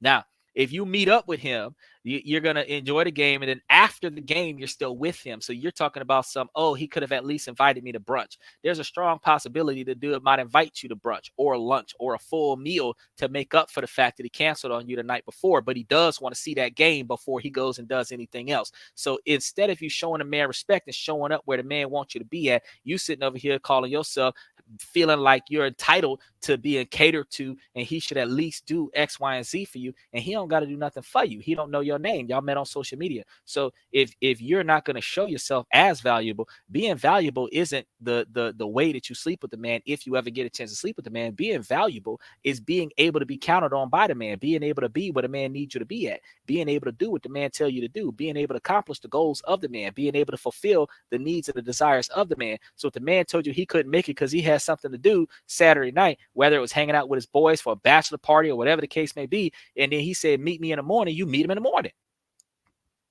He can explain to you why he stopped going with you. He might have had to go out with his boys so he could get one of his drunk friends out of jail, or go get one of his drunk friends out of the club or something like that. Keep one of his drunk friends from driving drunk home so that his drunk friend can still be alive tomorrow. There could be something noble behind it. Or he could just be hanging out and having fun with his homies. Either way, if he's going to make it up to you, he's going to make it up to you. But he's not going to make it up to you if you don't show up. So if you're going to make excuses and you're going to belittle and degrade and devalue the man because he didn't put you up on a pedestal without you having to earn it, then you don't deserve to be on that pedestal, because high value women earn that pedestal from the effort that they put into the men that they meet. Plain and simple. If you are a high value woman, you're putting effort into men that you meet. That's one of the reasons why the men are flying to the Philippines, because even though those women need a rich man to take care of them, and a rich man in the Philippines can be a poor man in America, but a woman in the Philippines will treat a poor man in America like a king, because that man will make sure that her needs are met. A rich man in America will be treated like garbage by an American woman, because that woman could potentially find herself an even richer man. Do you understand the selfishness and the greed and the lack of consideration for the partner? If you find a man that's willing to do for you more than what you could do for yourself, you are supposed to do everything in your power to cater to all that man's wants, needs, and desires, to minimize his desire to cheat on you with somebody else because of your unwillingness to fulfill those wants, needs, and desires, and to earn your keep for all of the stuff that he paid into you and your success. Can I follow you? I'll see what I can do. I gotta double search that, because you got to remember that this is 18 and over podcast. When we're following folks that's over the age of 18. So, oh, look at Joshua's back. What's going on, bud? I done seen Joshua in here a couple times. He done popped up in here a couple times today. Matter of fact, though, but I've seen that tag with the $ a couple times on my live throughout the last 3 months. So I'll see what I can do, because I'm gonna have to find you after the show, because I can't actually just click on one of these and hit the follow button. But I'll see what I can do based on your positive contributions to the show for the day. I'll make sure that I try to tag you some kind of way in some of the comments and everything, and make sure that any traffic redirections that can go to your podcast can go to your podcast, if in the event that I can make something like that happen after the show.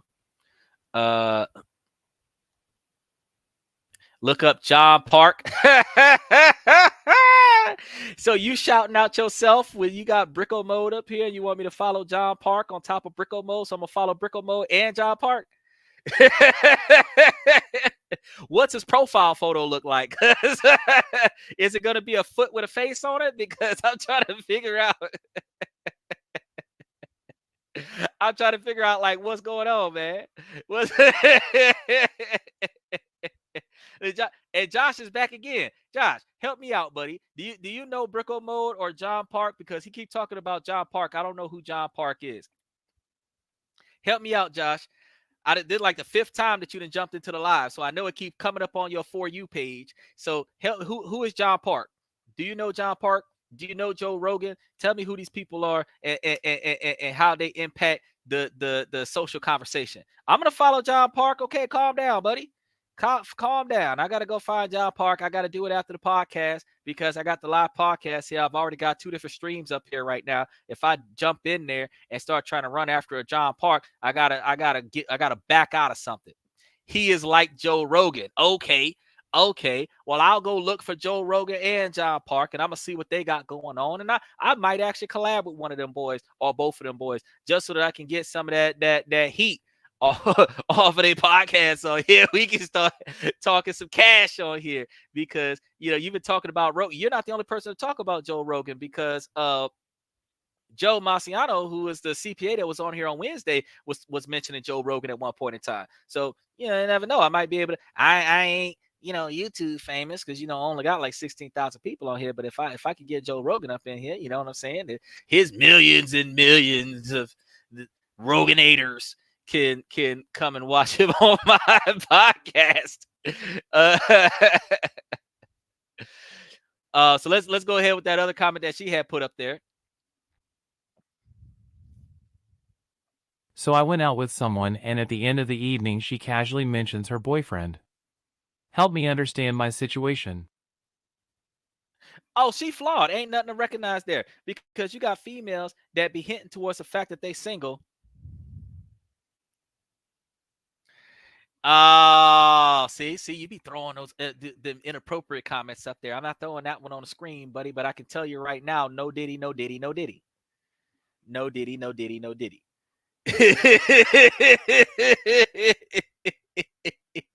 No diddy, no diddy, no diddy.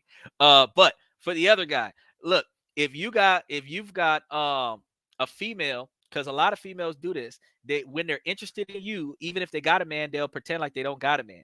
Then if they lose interest in you, then they'll, I kind of got a boyfriend, right? After you done spent all this money on them. Nah. This is why I say, first off, don't waste no money on them till they commit to you and you are willing to commit to them. Now, that is going to be a truth table scenario. That's going to be a sequences scenario. So for all y'all high schoolers that know about math, that know about sequences and stuff, and that know about sequences and stuff, that know about those mathematical equations, if then scenarios. If I commit to you after you commit to me, then I will participate in paying for dates going forward. But if you haven't committed to me and I haven't committed to you, I am not spending $1 on you. That is how I feel about these dating games. So if this girl decides to hang out with you and she paying for herself and you paying for yourself, and then she tell you that she got a boyfriend, that's the last time you talk to her because she is untrustworthy. If she lies to you and tells you that she's got a boyfriend when she don't got a boyfriend, that is untrustworthy, because even though women instinctively reject men by lying and saying that I have a boyfriend, you should just tell the truth and say, I'm not interested, until you change your mind and say, now I'm interested. But if you're only interested because you thought I was walking before, you wasn't interested, and you're interested in me now because I am driving an expensive car or something like that, then at the end of the day, you really just want me for my stuff. And if you just want me for my stuff, then I don't really want you in the first place. So I am definitely not into a female that is going to throw me under the bus and only use me for what I got. So before I get that particular type of person, the first thing I'm going to do is I'm going to not spend any money on them until I have no choice but to spend money on myself. And in that situation, I'm going to expect her to pay for herself. And then when we reach a point where I know what her last name is and what her mission is in life, then I might decide to go ahead and give her some type of financial compensation for her time and her effort. But she would have had to put some time and effort into me before she came through with all that other stuff. So you asked me, do I appreciate the donations? He spelled donations wrong, but he respelled the donations correctly. Yeah, I am straight with the donations. I noticed that y'all popping in on TikTok as well, so y'all see it. We here on YouTube and TikTok and Twitch and Twitter. We are all over the place over here. So you find us everywhere. The name is almost the same everywhere. The logo is definitely the same. So the same this and that logo that you see here is the same this and that logo you see on TikTok, same this and that logo you see on Twitch and Twitter. So as we're live on at least 4 different platforms at the same time, you see us everywhere at the same time. Get in here from somewhere. But we got more stuff for y'all over on the YouTube side of things. So if you guys are following us on YouTube side of things and liking, subscribing, and potentially joining the membership, then you're able to get more detailed information from everything that the podcast has to offer, because all of the subsidiary podcast channels are in addition to YouTube that are encouraging the fans and viewers to come to YouTube, which is why you see the largest quantity of this small podcast on YouTube. So definitely, I want to say that Bricko Mode has done a great job putting in a lot of donations today, and I really appreciate his ability to show us a lot of love and a lot of support.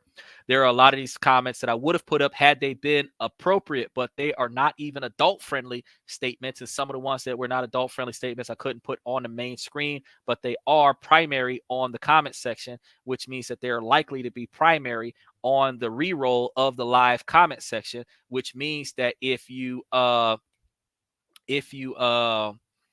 back and rewatch the video at the moment when you had made those contributions.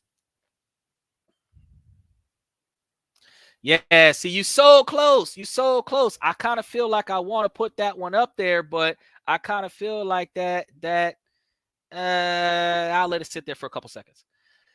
You could have said brokey broke, but I'll let it sit up there for a little bit.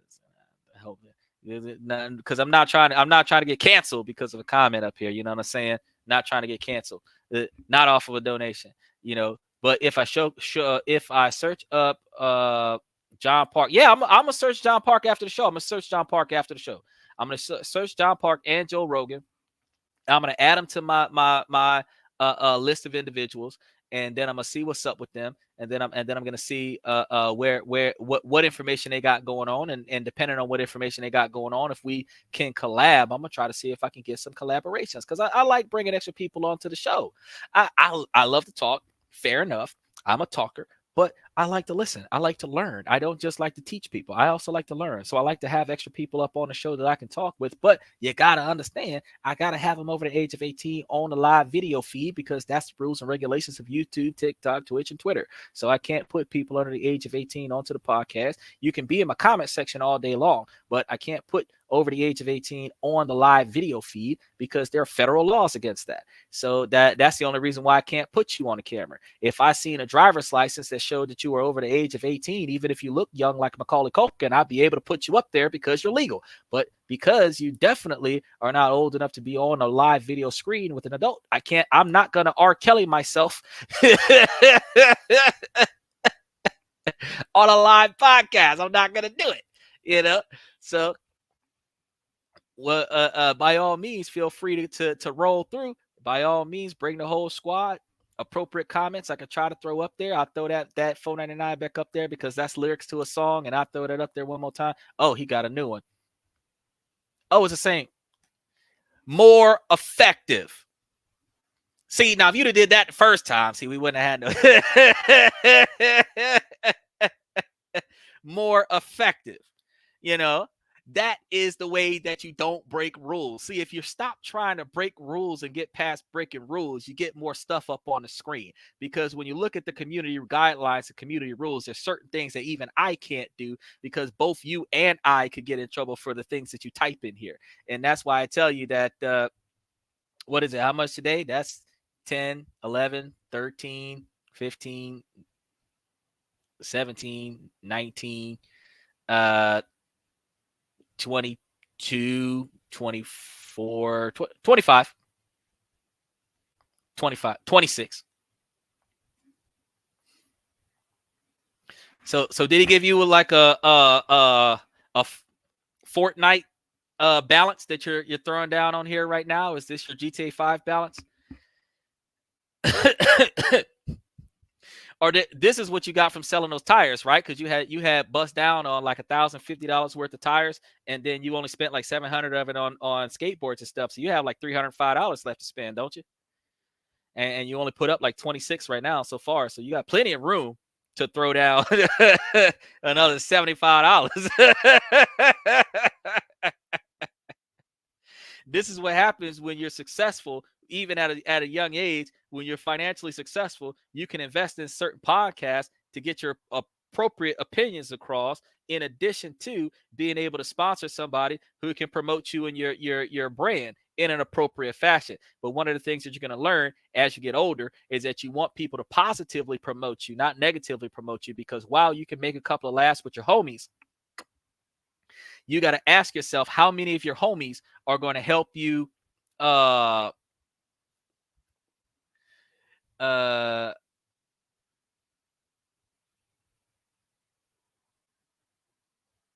don't know what that is.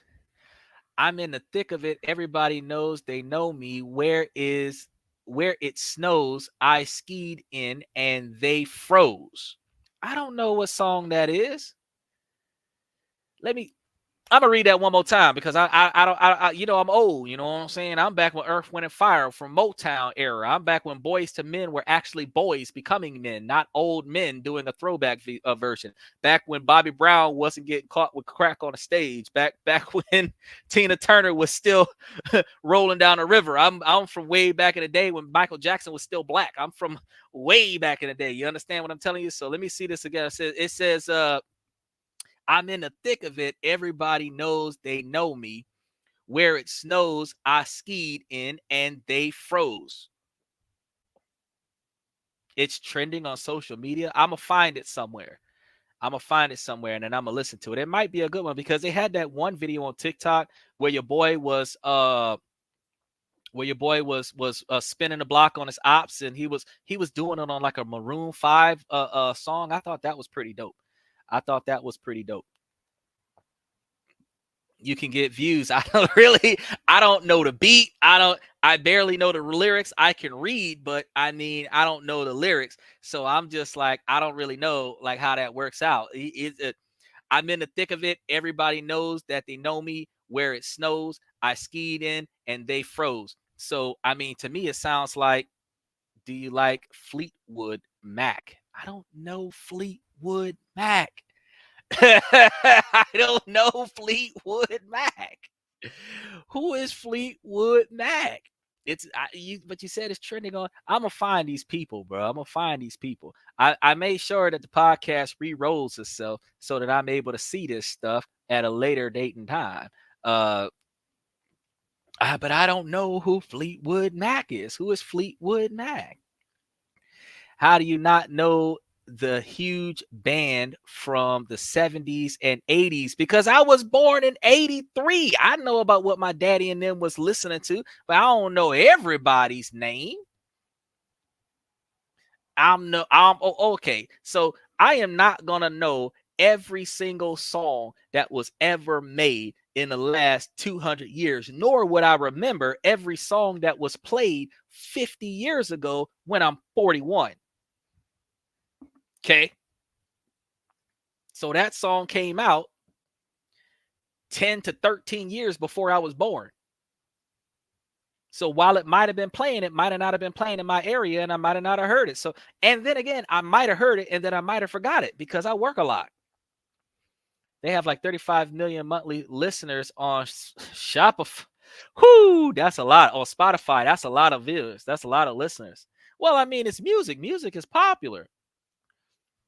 Look them, you'll probably recognize the song. I probably would. I probably would because when you ride in the car and you're listening to some music and they're super famous, but you're listening to some music, and then when you jam into a beat, you don't even know who they really are, but you like the song kind of thing, and you really only listen to it when it come up on the radio. That's kind of how I am a little bit. Like I listened to Dax a couple of times, the guy who made the Joker song, the Joker song that's trending right now on TikTok. I listened to him a couple times before I realized who he was. And then I was like, yo, that's the dude that made the Joker song when he made that song about how to be a man and how men go through the struggle, and these women don't know what men really go through to be a man. And when he made that song, I was like, yo, it was like a country rap song. I was like, yo, that I resonated with that. That's when I actually went to go find out what kind of artist he was. Listen to them right now. They have clean music. Unfortunately, I cannot put copyrighted music on the podcast. That's something that I can't do. So I can go get them and then I can listen to them after the podcast. No, it doesn't matter if it's clean or not. It doesn't matter if it's clean or not. What matters is that because it belongs to somebody else, my podcast is not allowed to play somebody else's. It's called intellectual property infringement. It's a violation of law. I'm not supposed to be able to utilize without the authorization of the creator their content on my podcast. I can talk about it. I can mention it, but I can't really play their music on my podcast and still be credited for it. So that's the issue. So it's one of those things where I just gotta, for like 1 second. No, not for 1 second. They won't let me do it. I've been on here. I've tried. There was one time I had a soundtrack come up on a podcast and TikTok blocked the whole podcast for an hour, 20 minutes, because that was the first thing that came up on the podcast. It has to be original content. If my content is not original, if my content belongs to somebody else, I am not able to be on the air with somebody else's content. That's just how things are. Can't do it.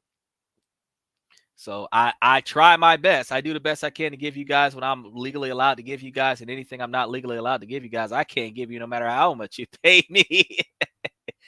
Because what you give me is limited and what they're giving me is unlimited. So if I want to keep podcasting for the next 20 years, I got to do what they tell me to do.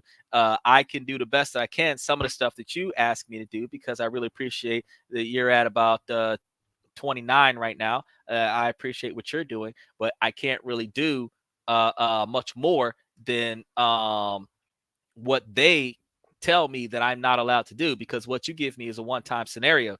What they're giving me is an everyday scenario. That's what I'm trying to say. You say, let me know tomorrow podcast if you like them and if you recognize them. Yeah, of course. I'm gonna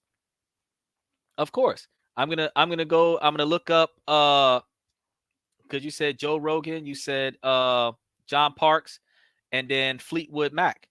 So Joe Rogan, John Parks, and Fleetwood Mac. I'm gonna go check them out.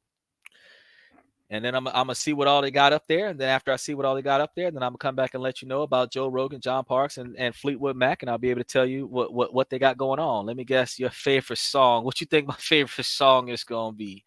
What you think my favorite song is gonna be? And real quick, while he's guessing my favorite song, let's go ahead and throw up the next question real quick, because we got a couple more up here. As a 20-year-old female boyfriend who is 26 smacked my face when I didn't listen to him telling me to lower my dress. Me and my boyfriend have been together for 2 years now, and he's so amazing. I've been in some not so great relationships before, and he's my best one yet. But basically he does a lot of little things that are kind of him asserting his dominance. I don't know what it is or why he does it, but for example, if I'm talking to a group of people and I say something he doesn't like, he'll squeeze my arm, or just firmly grab the back of my neck. Or if we're going out, he doesn't like me wearing anything that's above knee length because he doesn't want other men looking at what's his. And so many other things like that.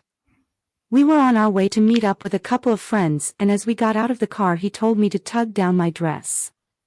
I said no because it looks cuter like this, and he told me to drop the attitude and listen to him for once. Then I said that he's the last person I would take fashion advice from. He stared at me for a second after I said that, and he turned to go, but I reached out to grab his arm to apologize, but he tore his arm away. It swung back and connected with my face. And it hurt, so I was like, ouch. And he grabbed my face as he told me to just listen to him in the first place next time. He apologized in the car on the way back, and he told me it was a mistake and he didn't mean for his arm to hit my face, and he was just really upset at the idea of other men looking at me, 'cause there were his friends there. I didn't accept it, and we haven't spoken properly since that happened a few hours ago. He has a short temper, and I know it was a really stupid thing to say, but I was just angry in the moment. He's told me before how he can't control himself when he's in that mood, so I know I should have let him walk away instead of trying to apologize. Also, it's important to note he had a very abusive childhood, so he doesn't believe in hitting women anyways. I'm just torn on if any of this is normal, and I don't know if I'm overreacting and I lost the line between normal and abnormal. All right, so Omni81, how you doing, bro? What's good, bro? Xander with this and that and everything in between. I appreciate you jumping on the podcast. Brick Mode, yeah. Party by DMX is a good beat to have.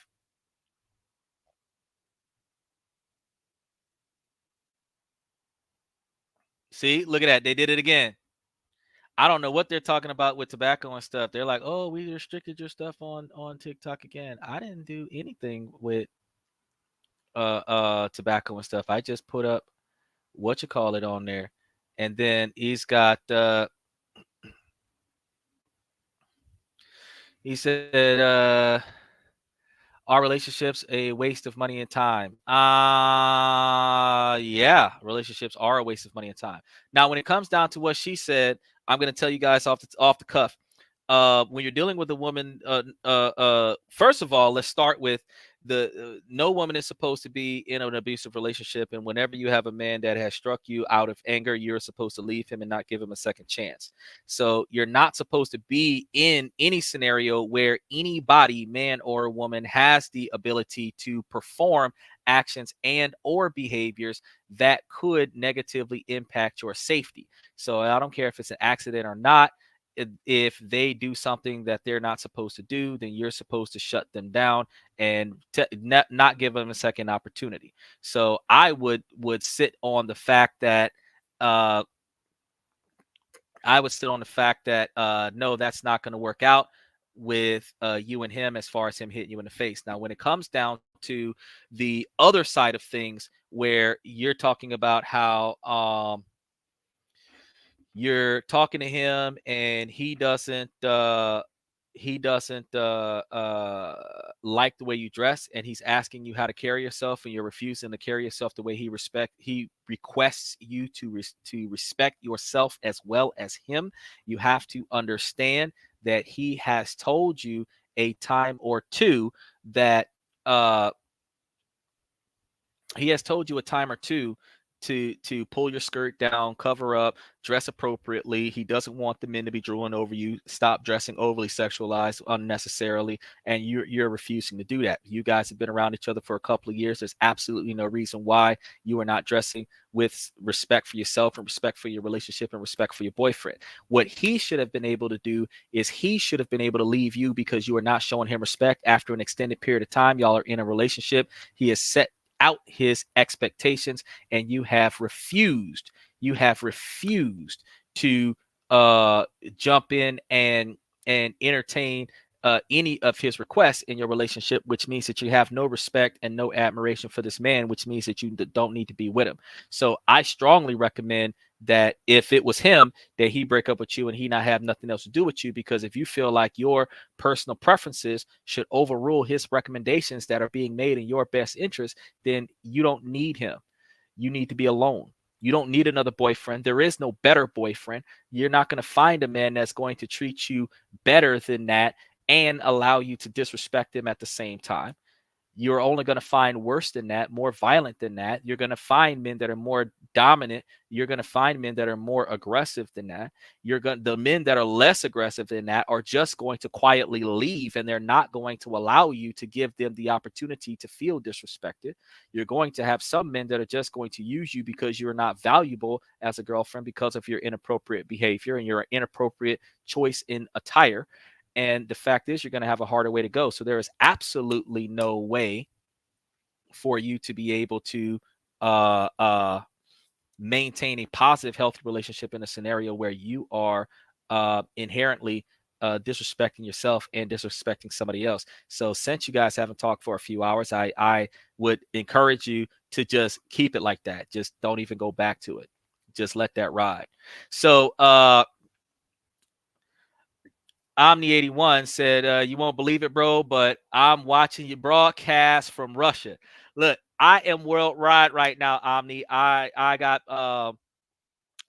what is it? Red Void is watching me from Romania. We got a couple people in the Philippines.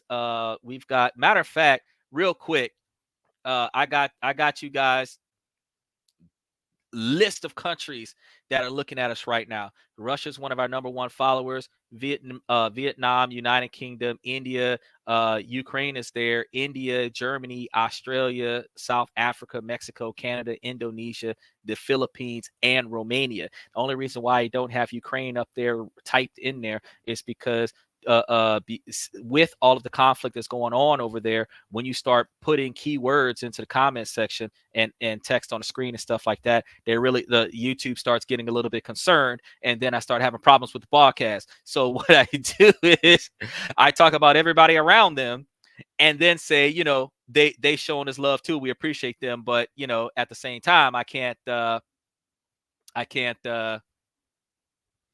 You're going to ask me, when am I going to say that? Bro, there's only so many times that I'm going to say that, because me and your dad was talking about Skibbity Toilet when he was on a live podcast the other day. I'm not going to just keep talking about it all day long. I'm going to be honest with you. I can entertain a lot of stuff, but I'm not a puppet. You're not going to throw a bunch of money on my podcast and have me say stuff that's going to make me look stupid on my podcast just for a couple dollars. I got a lot of respect for myself, and I got a lot of respect for you guys. And when you guys come to the podcast, we learn things, we grow, and then we try to better ourselves and make better decisions so that we can do better in the future.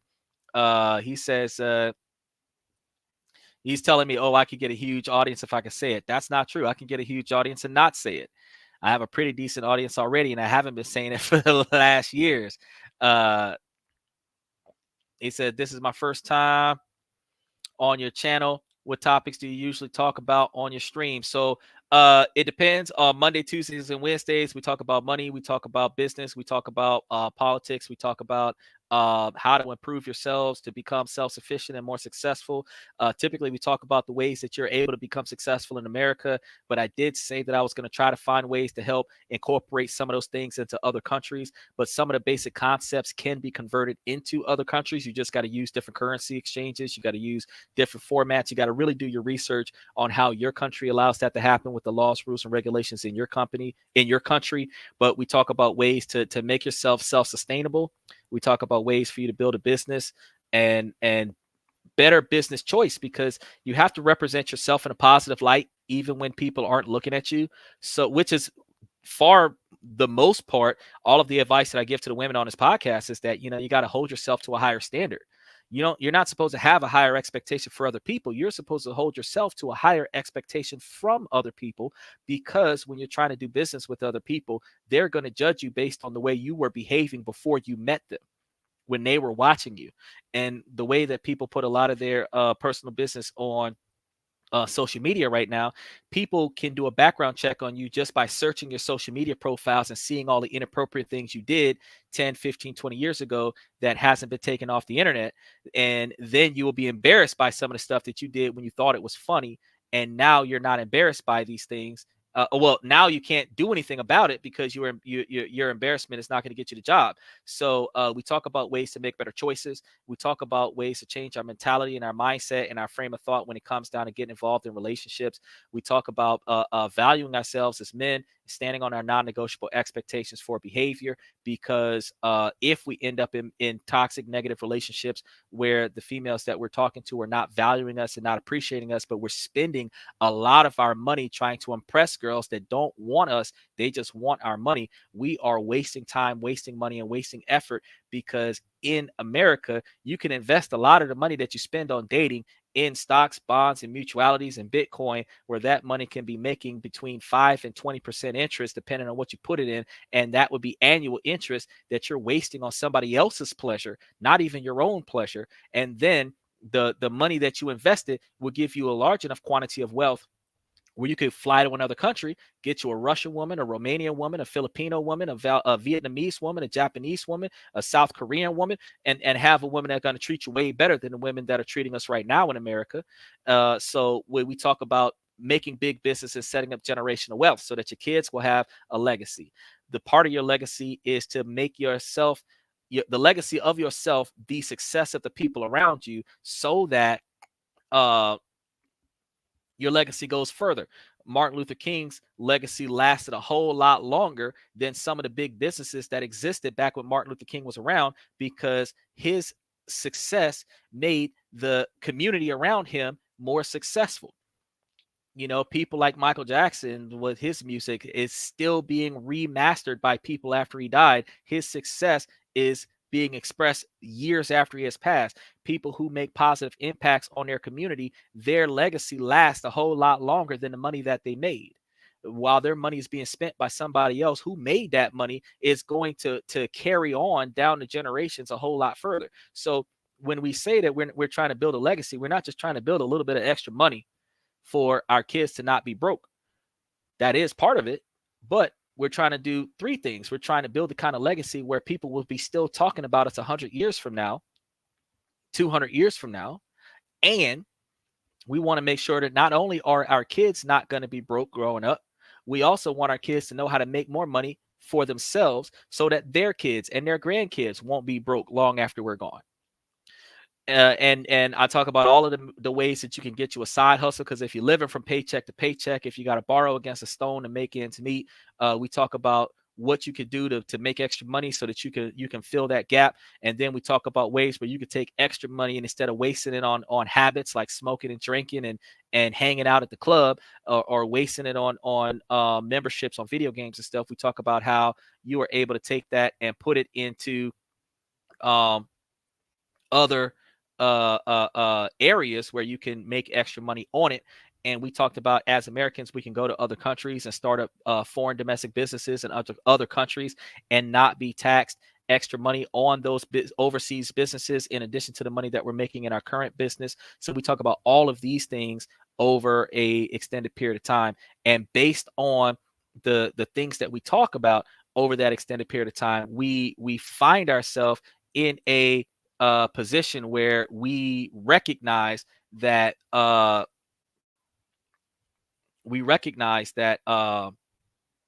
you can not only be successful in America, you can be internationally successful. And in America, there are tax write-offs that you can benefit from, where you work for the business that you created. So everything that you do is a tax write-off, is a business write-off. So now you're not spending money wastefully. You're spending money as a tax write-off to expand your business. And if you're spending money as a tax write-off to expand your business, you're putting your money in places where your money will make money for you. And now you can put your 20-year plan together where you can set up a retirement where now you're just traveling from country to country to make sure that your money is right. The same way, after you beat the game on GTA, you go back to all of those little businesses that you set up and you collect money from them as you travel around and do stuff and spend money and buy this and buy that and do the other. You make sure that you travel around and you do what you got to do. And as you travel around and do what you got to do, you are collecting money everywhere you go, which helps with traveling, because if you have an established entity in multiple different countries, you should have a safe house or a place to go in every country, which means you should be able to travel with no luggage. Because why are you going to take 2 or 3 suitcases full of clothes with you if you've already got clothes in that country? Or you at least got money to buy clothes in that country. And if you're going to leave those clothes there and get on a plane and fly with the clothes in your back to another country where you got more money and more stuff, you don't really need to travel so heavy, which means you're not paying extra money for baggage, which technically you can save money on. And really, when you're setting up all of these businesses in certain countries like Romania and Japan that have incentives for you starting up businesses, employing locals, and having that business run for you by the locals, you can start up businesses and become very successful in multiple different countries. You just have to have the money to do that. So we talk about all of those things, and then we talk about relationship advice, because some people are getting into bad relationships not knowing that they don't deserve to be in those bad relationships, and some people get in to bad situations thinking that that's a bad relationship, but it's just a stupid decision. And I got to let them know, hey, you got to back up out of that, because that's not going to be good for you. And when we let them know that that's not going to be good for you, it's not going to benefit your overall objective, then they've got to make the conscious choice to back up out of that or just stay in it. But like the person that just came up here talking about the dude that grabs her arm when she talks, when she says inappropriate stuff, that ain't the first time she been up here. The first time she was up here, I told her, if she ain't like that, stop talking to him. Now he done smacked her in the face. Look, I told you when you was at his family house and he was telling you not to talk to people by grabbing you by the arm, that's the kind of dude that's physical. I already said that 2 months ago. And now he did what he did. Now you're like, oh, we're not talking. I told you 2 months ago, don't talk to him. So am I remorseful to you because he did what he did? You kind of brought that on yourself. I'm not saying that he's not wrong. I'm just saying that she made mistakes and then she failed to take action. And now she got hit in the face. And now she's sitting over here mad, trying to make him look bad because she got hit in the face. When the 20th girl that dated Chris Brown got hit in the face, I was only remorseful for the first girl, because the first girl never knew that was coming. But the second girl knew, the 10th girl knew, the 19th girl knew, because 18 other girls had the same problem. So when the 20th girl come up there talking about some Chris Brown did me X, Y, and Z, baby girl, he got a reputation. He's a pro boxer in his relationship. So if you know that, then you got to understand that you got to tighten up. Is a guy named a good person with advice? I don't know who that is. And that's what we got going on right now. So usually our podcast lasts from 9 Eastern, 8 Central, 5 Pacific. So we usually start about 2 or 3 hours ago. Well, right now it's like 10:45 Central Time. So we would have started at 8 o'clock Central Time, which would have been 2 hours and 45 minutes ago. And that's usually when we start our podcast. We typically wrap it up getting close to right about now. Make sure that you follow us. If you like and subscribe us on YouTube as well, you'll get a notification that we're about to go live and that we went live, in case we start up a little bit late, because up until we relocate, because we're going to the a little bit further east to get into a better network, because our internet service is down. We got 5 towers down where we are, so we're about to move the company a little bit closer to some better network. So sometimes it takes a little bit of time to start up, so we don't always start at 8 Central. But between like 8 and 8:30 Central, we do kind of tee it off. And we do at least a 1 hour podcast. So if we start up at about 8:30 Central, we'll probably still be going at 9:30, 9:45 Central, where we do at least an hour. And then if we have a good show like we had today with a lot of interaction and a lot of conversation, we typically run through the content and we just keep going until we run out of content, as long as I don't have a previous engagement. Most of my previous engagement starts at midnight Central Time, which would be in an hour and 15 minutes. So technically between 8 o'clock Central and like 11:45 Central, which is about 3.5 hours, 3 hours and 45 minutes, is about the full extent of the podcast. On its longest day, and on its shortest day, it's about 45 minutes. But we air 7 days a week. And we have a different topic just about every day of the week. And you can see most of those topics on the YouTube channel already pre-listed. We got them going all the way out to the 17th. There are a few gaps in the podcast right now because we're trying to get some guest stars in, and we're trying to fill them in before we fill in the rest of the blanks. So as we get in contact with those guest stars and get them lined up, we will rearrange the calendar, but we will be live 7 days a week regardless of the topic. Now, if there's a specific topic that you want to be involved in, you can hit the notification button on those on a YouTube channel, and it'll let you know. You can jump in on TikTok anyway or Twitch anyway and watch us from Twitch. But if you hit the notification button on YouTube, it'll send you a push notification to your phone that the podcast is about to go live, and then you can jump on from Twitch and watch us from Twitch. We do have a few shows that are in some way, shape, or form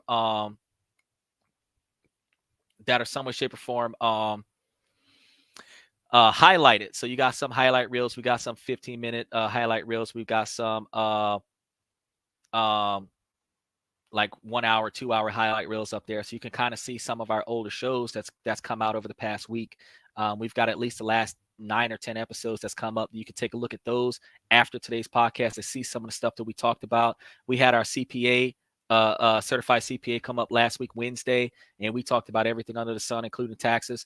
Come to find out he was a Republican. So we talk about everything on the show. We talk about this, that, and everything in between. So we got a lot of topics. I do take appropriate comments from the fans. I do take appropriate topics from the fans. I try my best not to allow the discussion to get too inappropriate. But I have allowed the conversation to get mildly inappropriate, but we do have community guidelines on YouTube that we have to follow, and TikTok's automated system is very rude. So it will hit the restriction button in a heartbeat as soon as I say too many things that are audio triggered to restrict the podcast viewership.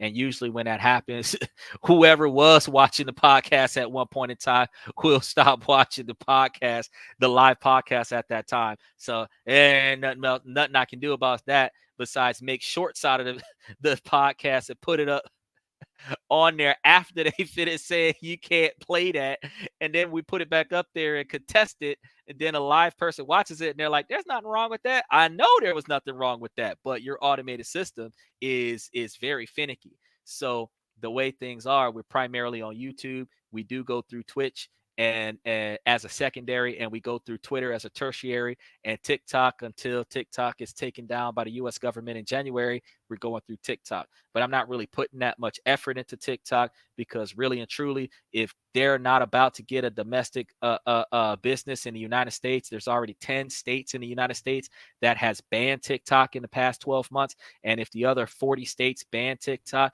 all the money that you're putting into a TikTok profile, you are going to lose it because you're not going to be able to air in the United States. If you air, you're going to have to VPN to another country and air from over there. And you're taking risks. So before you start getting yourself in trouble with somebody by trying to air in a different location, your best bet is to just drop a platform that's not approved by the government that you're working with. So as soon as the U.S. government say TikTok is not allowed, so I will no longer be on TikTok, but I'll always be on Twitch. I'll always be on Twitter. I'll always be on YouTube. At some point, me and Zuckerberg is going to get together, and I'm going to be on Facebook. So, but until then, I'm going to be primarily on YouTube and Twitch, and a tertiary, the third instance is Twitter X. So that is all the stuff that I got for right now. So make sure that you like and subscribe. Make sure that you get the YouTube channel. The YouTube channel is right here. Throwing it up there. If you do @this_and-that, you can find us. And then if you just Google the name of the show or type in, I do believe This and That, you should probably see us somewhere. It's going to have that nifty This and That logo on there. And if you hang out after I go off the air and you see that This and That logo with the outro music, you'll be able to see the logo that you're looking for when you find us on YouTube. And we're easy to find. Matter of fact, let me see if I can find that logo real quick. I think I can show it to you. No, I didn't put it up there. Oh, there it is. Nope, that's an audio. I should have put it up there as an image somewhere. I didn't put it up there as an image. That's on me. I'm going to figure that part out because I stream from StreamYard so that I can get all of y'all on here at the same time. And StreamYard has just added extra features to make the podcast a lot better for the podcasters. So I haven't had a chance to sample that stuff because in addition to having a live podcast, I'm also a teacher. So I educate people for a living. I also have a podcast where I entertain people with information. So I spend most of my time doing my other job, and then I come over here and I do the live podcast at the same time.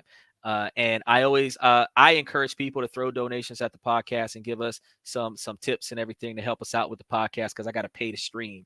I got to pay for everything here until I make enough money from my audience to be able to stream as a profit. You know what I'm saying? So I encourage tips and donations. So as you've seen when you jumped in, we got a lot of fans that come in that throw a lot of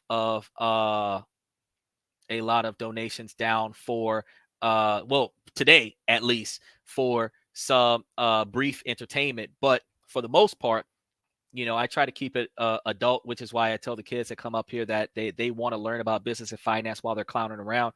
I try to teach the next generation that we have to hold ourselves to a higher level of respect. So instead of embarrassing yourself or your friends for a laugh, you have to carry yourself to a higher level of self-respect and a lot of dignity, because when you're 20 years old and this live stream is still streaming and your video is still viral, people are going to be looking at the way you behaved 10 or 15 years ago, and you're going to be embarrassed. So it's